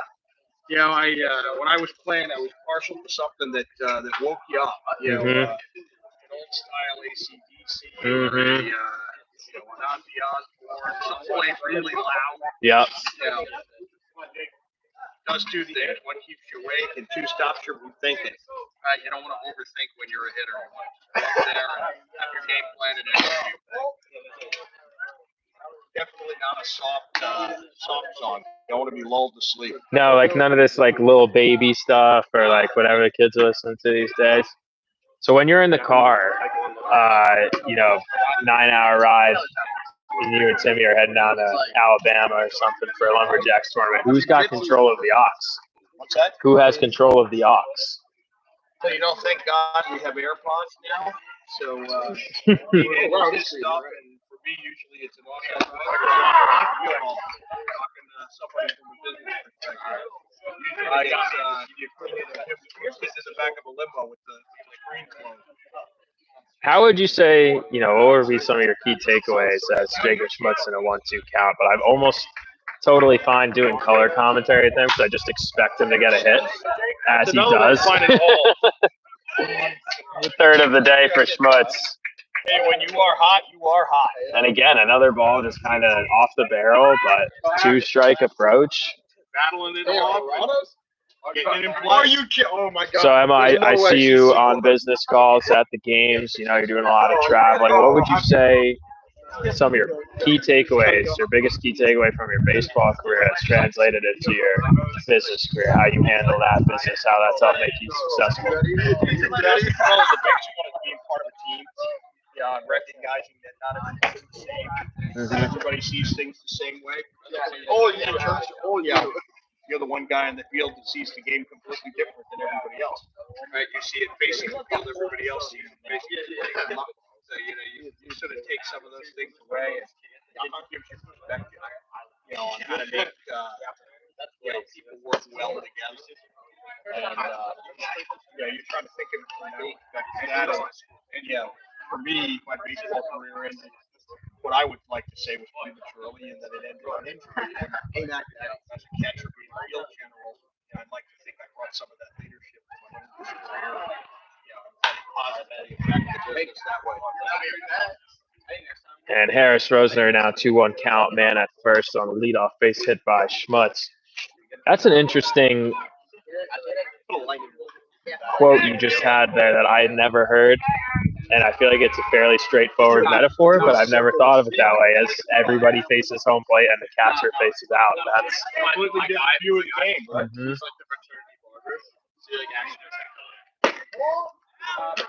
And Schmutz in there with the stolen base. There's your Ricky Henderson comparison at work, right? He's just an aggressive baseball player. Yo, are there kind of like the head first slide? Jacob definitely got thrown to the next level between the bat and the speed and the arm strike from the outfield. He's got a lot of tools. 3-1. Harris Rosner, who was a home run away from the cycle yesterday, gets it just a day late. Tournament cycle here. A tournament cycle for Harris. A 2-run shot puts the Lumberjacks up 5-2. What a swing by Harris. He's been absolutely on fire. What a shot by Harris. 5-2. He's been on fire. That gives us a little wiggle. We're almost into the fifth inning, next inning, right? It does here. Top of the fifth.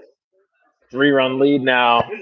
And really just makes Jason's job clear on the mound. Understanding, limited bullpen. He's probably getting rolled out there again. Let's hope you can get us 5 or 6 innings here. If he could get us to CG. So still no outs here in the fifth.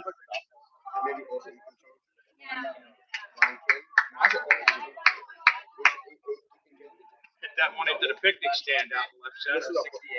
Same spot as Probably spoiled somebody's nachos out there. him and Schickler, pretty much hitting the same stands. Pretty much. It's like that Happy Gilmore where they hit those people in the house nice, twice in a clean row. white baseball to go with it.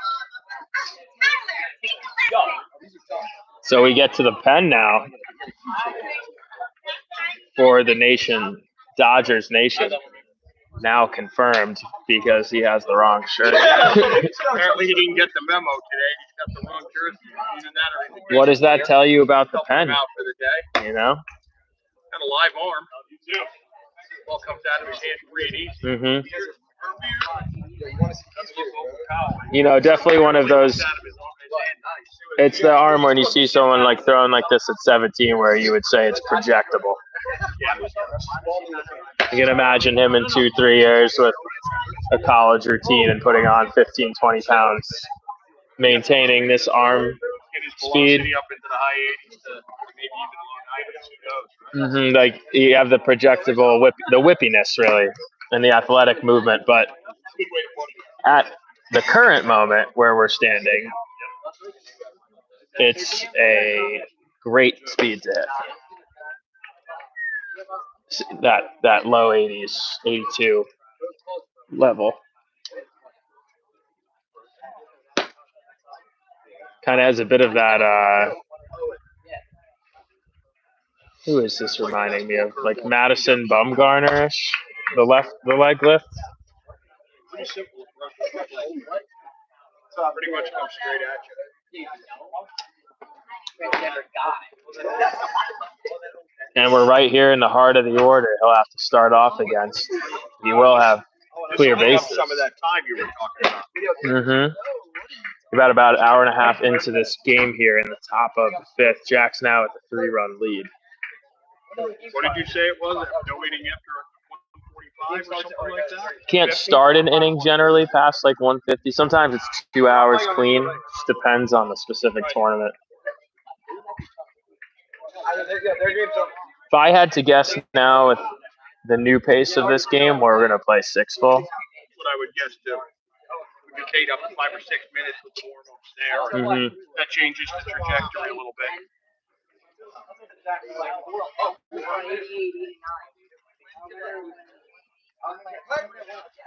So Cole Hubert now up. Base is cleared, no outs. Jacks now with a 5-2 lead.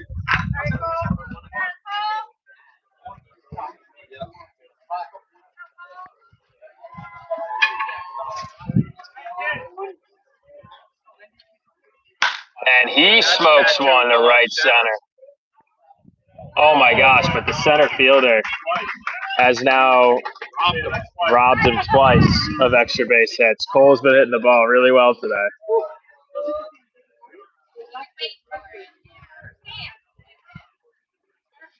Probably needed one extra prayer at church this morning. Seems like the baseball gods are not on Cole's side today. Not on his side Balls today. hit very well. He looked excellent off the mound yesterday. Came in relief. Generally doesn't do that. And I know the Pembrokes were hoping to save Cole for a playoff start. But you got to win to get there, obviously. Got 3 innings out of the starter. Hopefully not too many pitches. And you can bounce. No, he didn't. He just, struck guys out. So a couple extra pitches here or there just because no one can hit him. But 3 quick innings, so he should be available even as early as game 2 today if they needed him. But likely looking to save him for game 1 of the playoffs. What's the playoff structure for this? Well, there's only 4 pool play games. I haven't done my research specifically into this tournament, but considering there's only 4 pool play games, I would assume pool winner advances. Right. And then, depending how many teams, the limited wild card. So that the runs against is always fairly big. And if you keep your runs against to an average of 2 runs a game, you're in position for a wild card spot. But I think being up north, going to be looking to go undefeated in pool. It has to be the goal to present yourself as a. Yeah, I think in a small format like this, undefeated in the pool is a must. Mm-hmm. And if you're not undefeated, you better be 3-1, less than 5 runs given up. Otherwise, you're looking at a consolation or a trip home.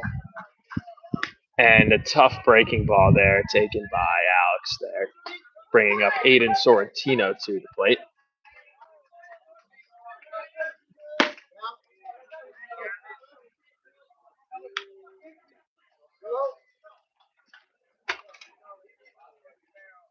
Sorrentino quickly finding himself in a 1-1 count and cuts that one out and away, 1-2. Do you know if we're staying at this field next game? All right. It makes it convenient. Usually when you play back-to-back games in the tournament format, they usually try to keep the team playing back-to-back on the same field. A little less upheaval.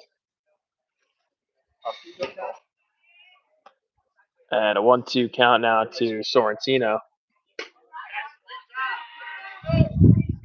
And Coach Mike O'Reilly over there at first smiling. 5-2 lead now, right? 5-2 lead. Top of the 5th. And right back to the pitcher. Should be a 1-3 put out, and it is fielding his position nicely. So credit to the right-handed reliever for Dodger Nation coming in and recording 3 consecutive outs against the Jacks middle of the order. But 2 of those balls fairly hard hit. Cole robbed of another extra base hit. And I'd expect him to look to throw the whole game. Limited arms in the rotation this week, and certainly let him go as far as he can without getting into trouble, right? Absolutely, and like you said, this is one of those times where don't get too picky. Don't worry about letting off a 2-out base hit with a man on second. Just don't give up free bases. Understand the situation. There's the additional factor of the time limit. You're probably only going 6 total today. You have 3 runs to work with. Yeah, no, we do. It's been moving quick. and the one challenge is we're the visitors, right? So if we do get to the top of the 7th, it means they will get to the bottom. Exactly. Rosner with a 2-day cycle. Just 1 day late on that swing. Crazy how that But works. he's been Call that the unbelievable tournament cycle. offensively. Yeah, the tournament cycle. Tournament cycle, I mean, he's definitely going to make the PG All-Tournament team, which whatever that means. Because it seems like every player Everyone makes the makes that. team. You get 2 hits in the tournament, you're on the All-Tournament team. I'm like, what does that mean? I think you got to hit 300 or better. The pitching one is the one that's a curveball. It seems like everybody gets running against the All-Tournament team. Because I always thought, like, if you make the All-Tournament team, that means you're like one of the best 9 players in the tournament. I think it means you're one of the best. I think it means you're one of the 9 players who played on your team. I think it's statistically driven. I think it used to be you got to hit 300 or better in the tournament as a hitter. Mm-hmm. As a pitcher, you used to have criteria. Now I think it's just you got to throw a certain number of innings or something like that. Because I've seen guys who've had really rough outings, make the team, and I've seen guys who've had spectacular outings make the team. So I'm not really sure what that criteria is anymore. Well, Jason put himself in position to get on that list regardless if he could get through this inning pretty cleanly.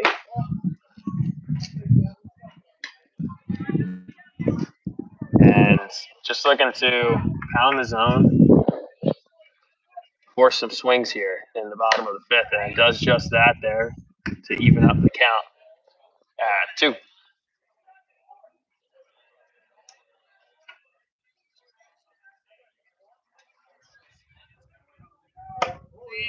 Up and in full now to the leadoff man. So. I have to swallow his stomach to get out of the way of that one. Emma, what do you think of that? Well, let's see this pitch result here. Inside fastball at the hands. Great pitch, attacking him. Getting his first out of the inning. Jason Daly, excellent job. So what do you think of that rule that you have to get out of the way in college now? Or try to. For the hitters? Yes, the hitters have to try and get out of the way or make a move away from the ball. No, I'm not a fan. When I was playing, we were always taught toes on the chalk line, make the guy throw inside. I never tried to get out of the way. As a catcher, it didn't bother me getting hit. So, I think his audio control the strike zone. What'd you say? His audio's very low. His audio's low? Yeah, I think it's just because it comes out of this mic. So, but we're how's it overall though, Bill? It's pretty professional, right? Absolutely. Thank you. I wouldn't expect anyone. Thank you. Quote the voice, it's fire. It's fire. Chance the Rapper on the voice.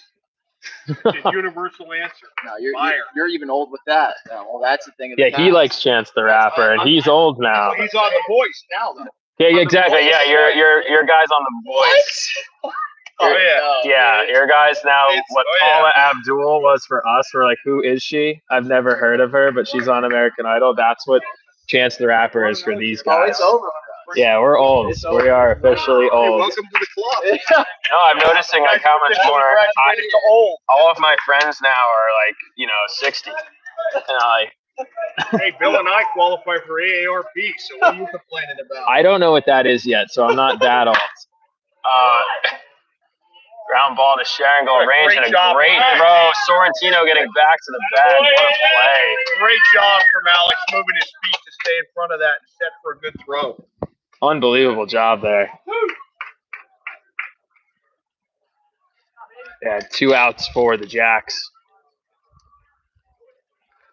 on the excellent defensive effort by Aiden Sorrentino over at first and Alex Sharingal making a strong throw. That's a tough throw to make when you have to range to your right, kind of throw flat-footed off your backside, no time to crow hop over it. And a good swing there, but off the end. And good job, Harris. Harris. That one.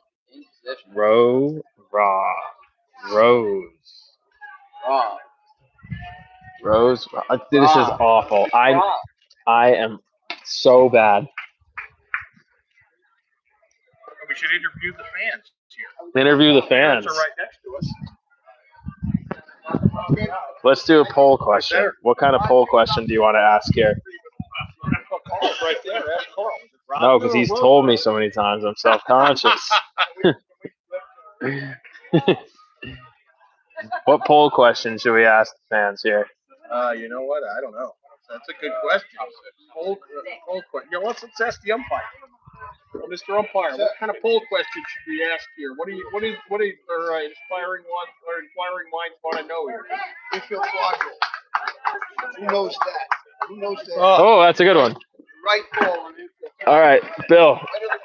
Pop quiz for the fans. Do you know the infield fly rule? Yeah, I gotta think about it though. You got to think about I it. feel like thinking about it. Yeah, I mean, the biggest thing is if I gotta think about that. Oh yeah. You don't got to think about it per se, but like, do you actually know it? I do. But that's like, you know, like if someone asks me, like,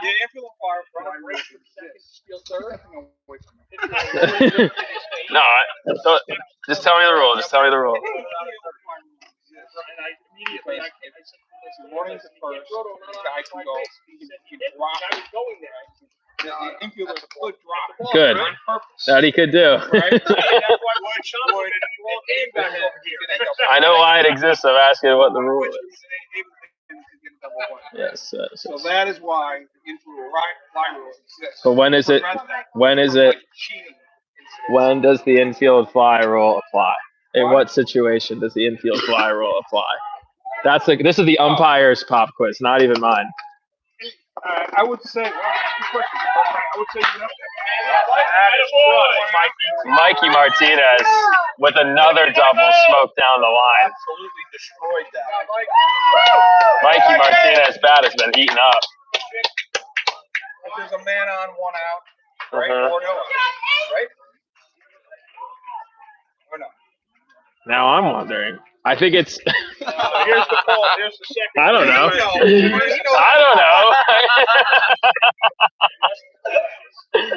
Versus, yeah, ask me first and second. No, you said man on though. You were getting there. And Schickler with another base hit. He's hitting a double down the line. That should score. And the Jacks with a 6-2 lead here in the top of the sixth. Mikey! Here's the other poll question. So if the pitcher is on the mound, there's a runner on second. The pitcher lifts his knee to go to the plate. Runner breaks to third. Can he throw directly to third? And the pitcher throw directly to third. Wait a minute. Pitcher starts his motion to the plate. Yes. Only to third. No.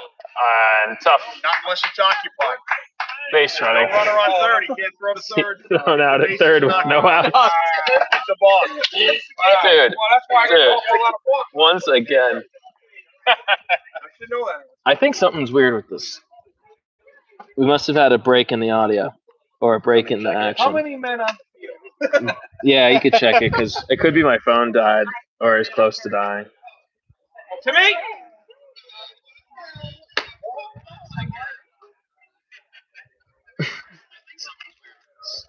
No, I guess not. So Timmy Martinez up now, 1 out, man on first. Jack's now with a 6-2 lead. Top six? Top six.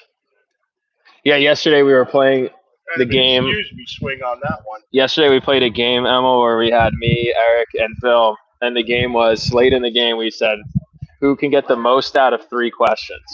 The inning, the score, and what was the other one? I didn't play this game. Oh, you didn't? No, I didn't. Oh, we were playing we played it with the perfect game kid. The time left. And the time left, that's what it was. Inning, score, time remaining. Oh, wow, I can tell that. That's a good poll question. But it's you know who it's a good poll question for? It's a good question for the players. I think the average player would know one of the 3 correctly. Between the inning, score, and time remaining. My favorite excuse of the year, Emil, for a mistake from a Lumberjacks player was there was a situation where Mikey got thrown out at third and I don't know exactly, but he misconstrued the number of outs there were, so it was a little over aggressive. And when I was like, yo, Mikey, what was that about? He goes, oh, I mean, the first baseman told me. how many outs there were. And Timmy lifts that ball to left. That one could drop, but unbelievable range by the shortstop there. It's about 1,000 miles in the air. And that one appeared to be a no man's land. Was looking for Timmy to find his way on for the second time, but An ottoman? I'm gonna say no. I'm gonna say no. an ottoman? Yeah, What's an ottoman? like something you rest your feet on. Think about the Ottoman Empire and Tartaria, Bill. Oh no. Been seeing it everywhere, dude. Everywhere, right? I can't not see it now. That's the problem. Yeah. It's like your they live glasses. As Amon steps to the plate. And pops up to third. That will retire the side. So Jack's able to score one on back-to-back doubles by Mikey Martinez and Evan Schickler, who stay hot at the plate. Schickler now home run, double, 4 RBIs on the day. Heading to the bottom of the fifth, right? Bottom 6, I believe. And how are we on the time limit there, bro? Oh, yeah. No, dude, you'll see. We lost I track. saw it. That inning was 29 minutes too. You'll see. So, okay. Bro, it's uncanny. It's bad. If we have 15 minutes left, we're playing 7. Oh, he's good at that. What was that? Never mind. Stats might be assassins. What'd you say? He's just asking assassins around still. Who's The assassin. Who's the assassin? Earlier. Oh, dude! It's How uncanny. crazy was that? That's like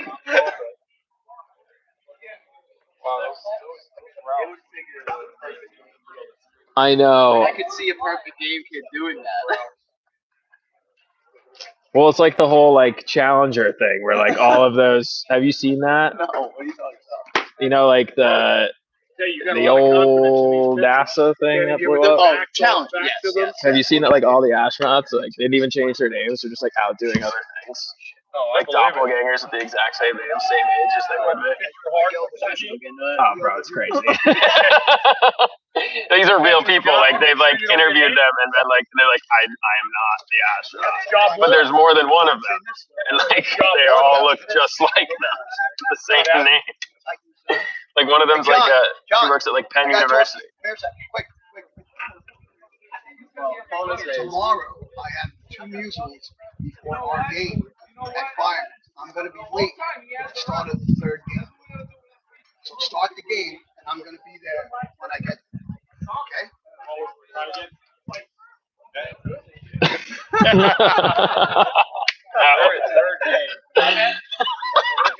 That was so good.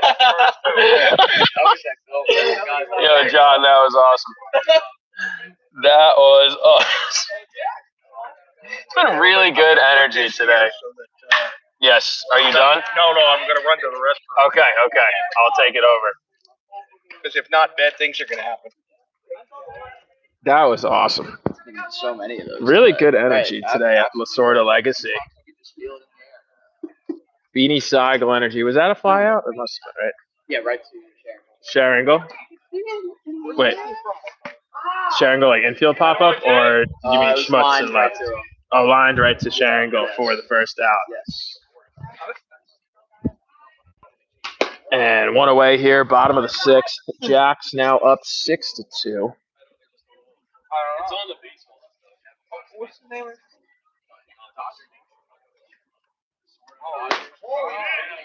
Takes that ball inside. Looking to get as many as we can out of the starter today, Jason Daly. He's done an excellent job of limiting damage and keeping the Jacks in this game before the offense was able to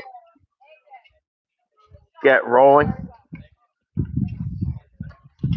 Put them in a position to be 2-0 in pool play, and more importantly, with limited runs. 4 runs in 2 games is massive.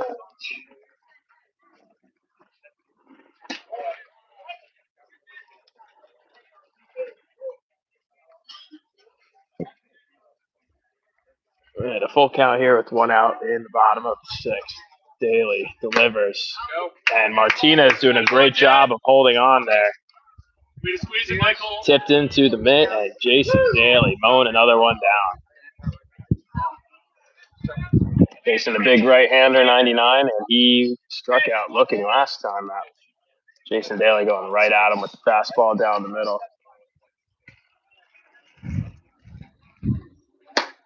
And fastball up, swung through. Jason Daly up 0-1, 2 outs. Bottom of the 6th. Attaboy, Jay. Right back at him, 0-2.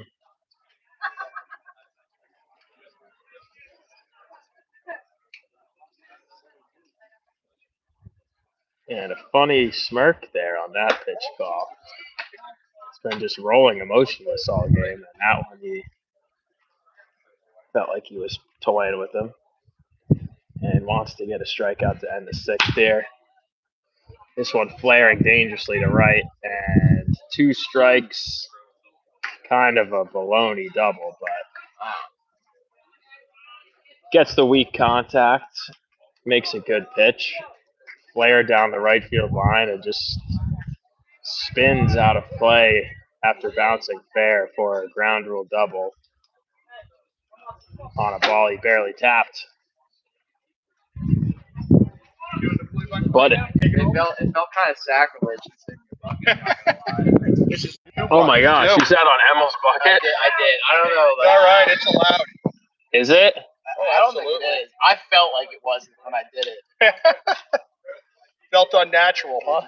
Didn't feel like somewhere I should be. So just to catch you up, 2 outs, and the last hitter hit a little blooper down the right field line with 2 strikes, and it just kind of spun to a ground rule double, bounced like over the fence. Throw him out, Mikey! A little trampoline action going on my backstop. Yeah, I mean, Tight zone here behind the plate. Mikey Little trampoline going on. Saying before the game, I need a back for that. did he say that? He said to me, The Martinez is feast off back picks. I've never seen guys this age throw so many, and it's every single one of them. All the brothers have all been like massive fans of the back pick of Mikey. Nothing. He wants it. He's got the big guy on second base is carrying with him a white Westinghouse. So he ain't going anywhere with this short backstop. Showing a little baseball What was IQ. that he's carrying? A white Westinghouse refrigerator. They haven't made them since the early 70s. I figured I'd get you to ask the question. That's what I was asking. I think they still make Westinghouse, but Was not white that a big Westinghouse. phrase? Is that like a phrase that like Tommy Lasorda himself would say? I don't know about him, but an announcer would have. An announcer would have. I almost used my favorite one earlier when Amon went back on that one ball. My favorite one is Phillies announcer Harry Callis. He must have been storing this one up for weeks.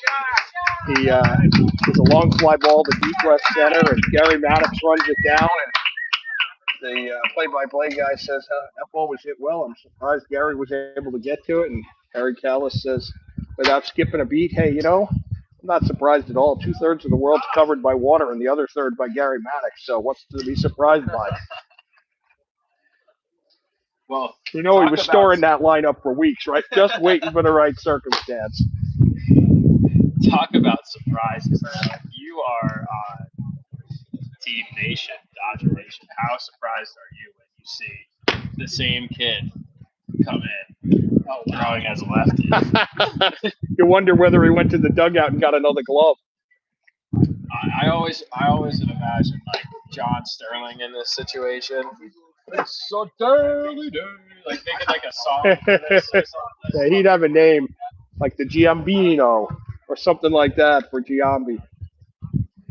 What's your favorite John Sterling name? Oh yeah, your favorite John Sterling. Are you a Mets or Yankee fan, by the way? I'm a Red Sox fan, believe it or not. Well, you still probably listen to enough John Sterling. You grew up on Long Island. You're either a Yankee fan or you're an anti-Yankee fan. So my household was Mets and Red Sox. There. That's my family. Although my mom's side it was hard growing up because while I loved watching Carlton Fisk play, I equally loved watching Thurman Munson play, who really played the game the right way. Yeah, it's hard Especially not as to a like it. catcher. Kind of like Jeter. You know, whether you're a Yankee fan or a Red Sox fan, you still got to really love watching Jeter play. Munson was the same way. You really had to love watching him play. I don't know what my favorite Sterling is, but my favorite Thurman Munson one is pitch way on the outside, way outside. He has to turn his shoulder, pick the ball. He grabs it out of his glove, throws it sidearm from his knee with a loop going like this, and throws the guy out at second base. A big slicing throw.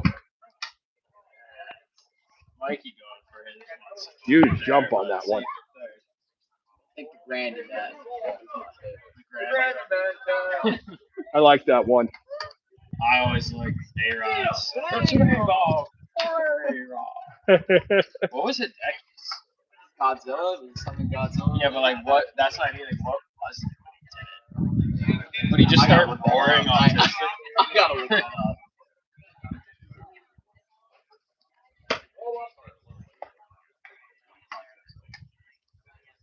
There was nothing like a late night ride home and stuck in traffic listening to John Sterling and Susan Waldman, even as a Mets fan. Yeah, I can true. say that. They were a good duo. Drop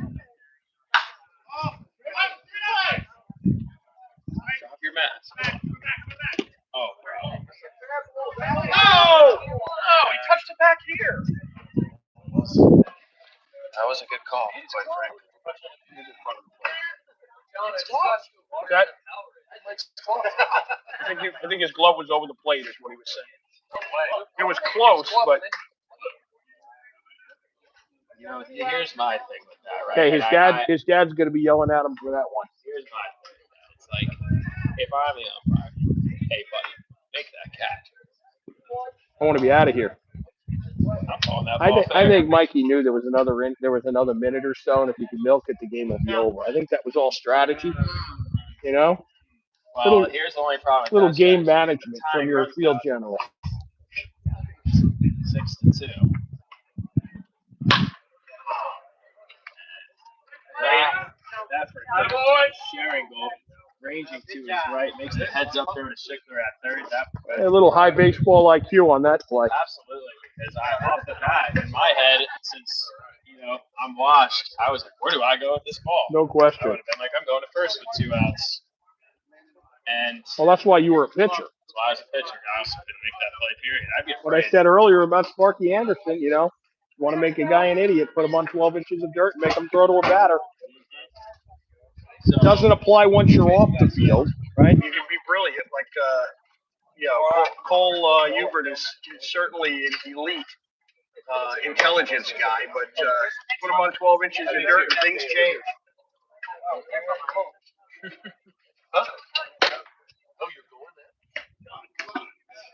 I thought you made the right call.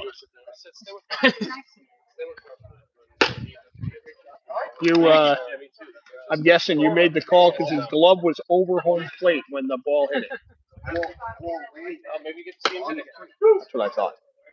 And it skipped off his glove, which means his glove had to be in fair territory over home plate. That's what I thought you saw. I saw the same thing. Yeah, because a lot of folks don't realize we got to take this poll question, right? Is it the front of home plate or the back tip? And it's the back tip that signifies the fair and foul line. Another crazy right there, question. Just the generational difference in baseball knowledge, too. Well, and it's just like Ted Williams used to joke with Johnny Pesky because they call the Pesky pole the right field foul pole in Fenway Park. Because of a man named Pesky? Yeah, Johnny Pesky was the shortstop, and he only hit a few home runs in his career, and supposedly, half of them were hit off of that pole, which is very, very shallow, like Yankee Stadium right field corner. I always thought it was literally just, it's Pesky. Like, it's No, annoying. it's because of the shortstop of the Red Sox in the 40s, and Ted Williams used to like to mess with him and say, everybody keeps saying you hit the ball off the foul pole, but I hate to tell you this, when you hit the ball off the foul pole, it's foul. You hit the ball off the fair pole. Hits the pole and it stays, and it's a home run. It's a fair ball.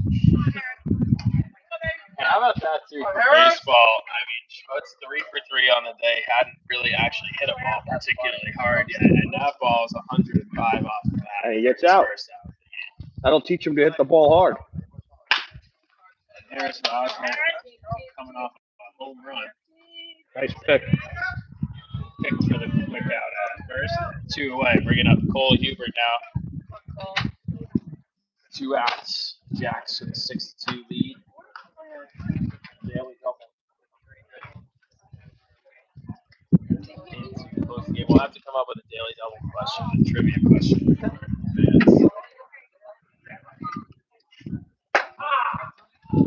We have to do it in the form of a question, Jeopardy style. Jeopardy style. Should we do a baseball one, or should we just random? I don't know. I think you open it up. It's got to be anything, right? If anything, we should have something obscure, like a World Cup soccer one, just to mess with everybody.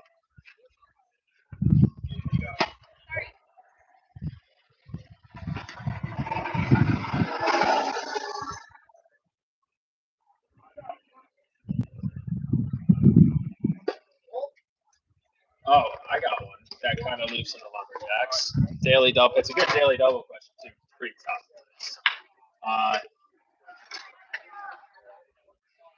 Eric's last Lumberjacks edit included a song called The Rover, made famous from this 1970s rock album masterpiece. Forget it. I have no idea. Yellow was it called? Okay, so the daily double question. Here's the daily double. Eric's is for the daily double, no matter if the daily's close to this thing out. Ground ball out there. Eric's last Lumberjacks edit contains a song called The Rover, a rock anthem made famous from this 1970s album. Dad.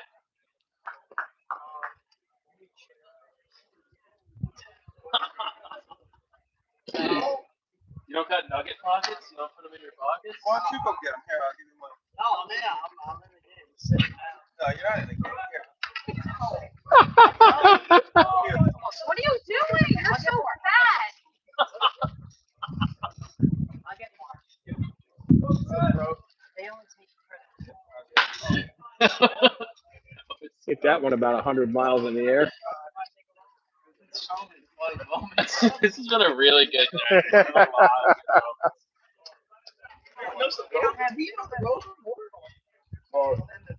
Hey, if we're doing that, so if we're going to go back and challenge some trivia, so go back to the late 60s, early 70s, old TV show Lost in Space. What was the name of their roving car that they would bring out of the spaceship to move around the planet? This show on Netflix. I don't know about that, but they did a movie. They did a movie version of Lost in Space. But I bet this gentleman will know. Lost in Space, the name of the vehicle. No.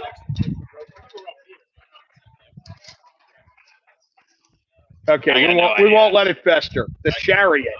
It was the coolest looking car. It was like, picture an AMC Pacer, but 4-wheel drive and with like tank treads on the back. What's been your? I always wanted to drive that when I was old enough to drive. I figured that's the car I'd buy. Of course, they don't make them, and I wasn't driving an AMC Pacer. Ooh. What's been your favorite? For me, it was a Toyota Corolla. Stick shift. Yeah, you know what it's like to K-turn and parallel park on a stick. I actually do.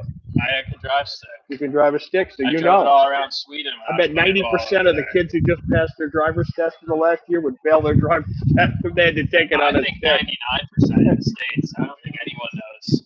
Yeah, even like our age, I would say it's I saw one the other day. What is Led Zeppelin physical refusion? Thank you. Ah. Thank you.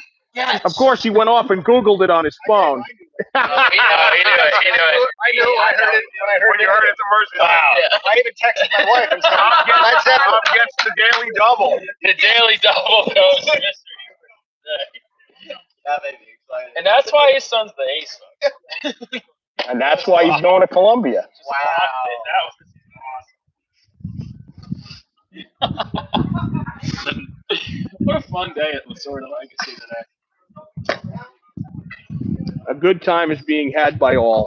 You could feel the energy coming into the game certain days today that the Lumberjacks were in a good position to take the wins. Everyone was just feeling good, it seems. And Jordan Daly comes off the mound to field his position. Tough play for a left-hander to turn. Well, Headed towards first. You got when you come to the ballpark and there's all kinds of celebrities here. I mean, we have retired Northwestern University baseball player over here. We got a somewhat retired, regionally famous Little League coach, Mr. Turingo, right here, sitting in the crowd as well. Yeah, he's a couple games away from the Little League World Series last year. Wow. What team did you coach? That was a couple games away. Oh, that was me? Yeah. That was our town team. You were like 2 wins away, right? In Williamsport? We lost in Bristol. We were Team New Jersey. They were in the regional. They were the state champion in Jersey. New Jersey got knocked out by Rhode Island. Rhode Island beat New York. Rhode Island won a fourth in the world. Wow. The team that knocked us out was fourth in the world. Pretty good, huh? Shout out to East Hanover. As I said, the park's full of celebrities today, right? I was just commenting. You go to a ballpark, good times had. You got celebrities, regional Little League coach celebrity, Northwestern retired baseball player over here in the front row. Wow. Heavily represented. No question. The game is alive and well. So, man on first, Jason Daly looking to. That would be Jordan Daly, but we'll take it. And there's Amon covering the entire outfield grass as usual. Well struck ball in the gap. He's able to settle under it. Yeah, that was Dodgers Nation struck, not Harris Rosner. Not struck, Harris Rosner. Or Alex Turingo struck, or Evan Schickler struck. It's the game that will never end, fellas. I'm with you. It looks like it's been a fairly long game. It's actually moved quickly. They got turn a double play opportunity. Keith Hall now with the opportunity to turn it. And there you go, way to turn it. There you go. Turns on the play of the game. Sharing goal, Hall, sharing. Thank you, sir. It's a pleasure watching you back there. We appreciate the hard work. The umpire, great job today, sir. Thank you for all the efforts and just great energy all around tonight. Lumberjacks take this one 6-2 behind the offensive efforts, the home runs by Harris Rosner. Rosner. Oh, right, we got it right? Rosner. Why do I keep doing this? Rosner. It's not hard. He's really having trouble today. Yeah, we just got him out of the home for the day, and he's struggling a bit. He can only handle play-by-play within a certain context, right? Wait, what home was I stuck in? What kind of home was this? The home for confused linguistic people. It cannot handle pronunciations. Well, other than that, you're spot on for the day. Other than that. And besides, how could you miss one of our celebrities as a retired Northwestern University baseball player whose last name is Rosner? Very how true. can you miss that Very one? True. Well, we Right? took a 6-2 win. We'll be back in, 15 minutes? Something like that. Timmy Martinez, great job for that. Hey, you got to get on base and do your thing. Here you go, sir. Anyways, we'll be back soon, folks. I think the phone just died, too.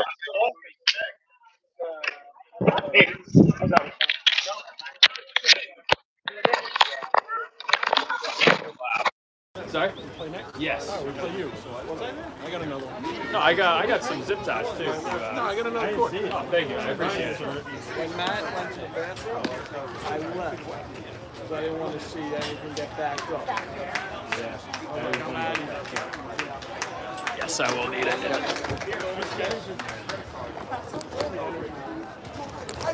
Kind of worked out well, this thing. No way.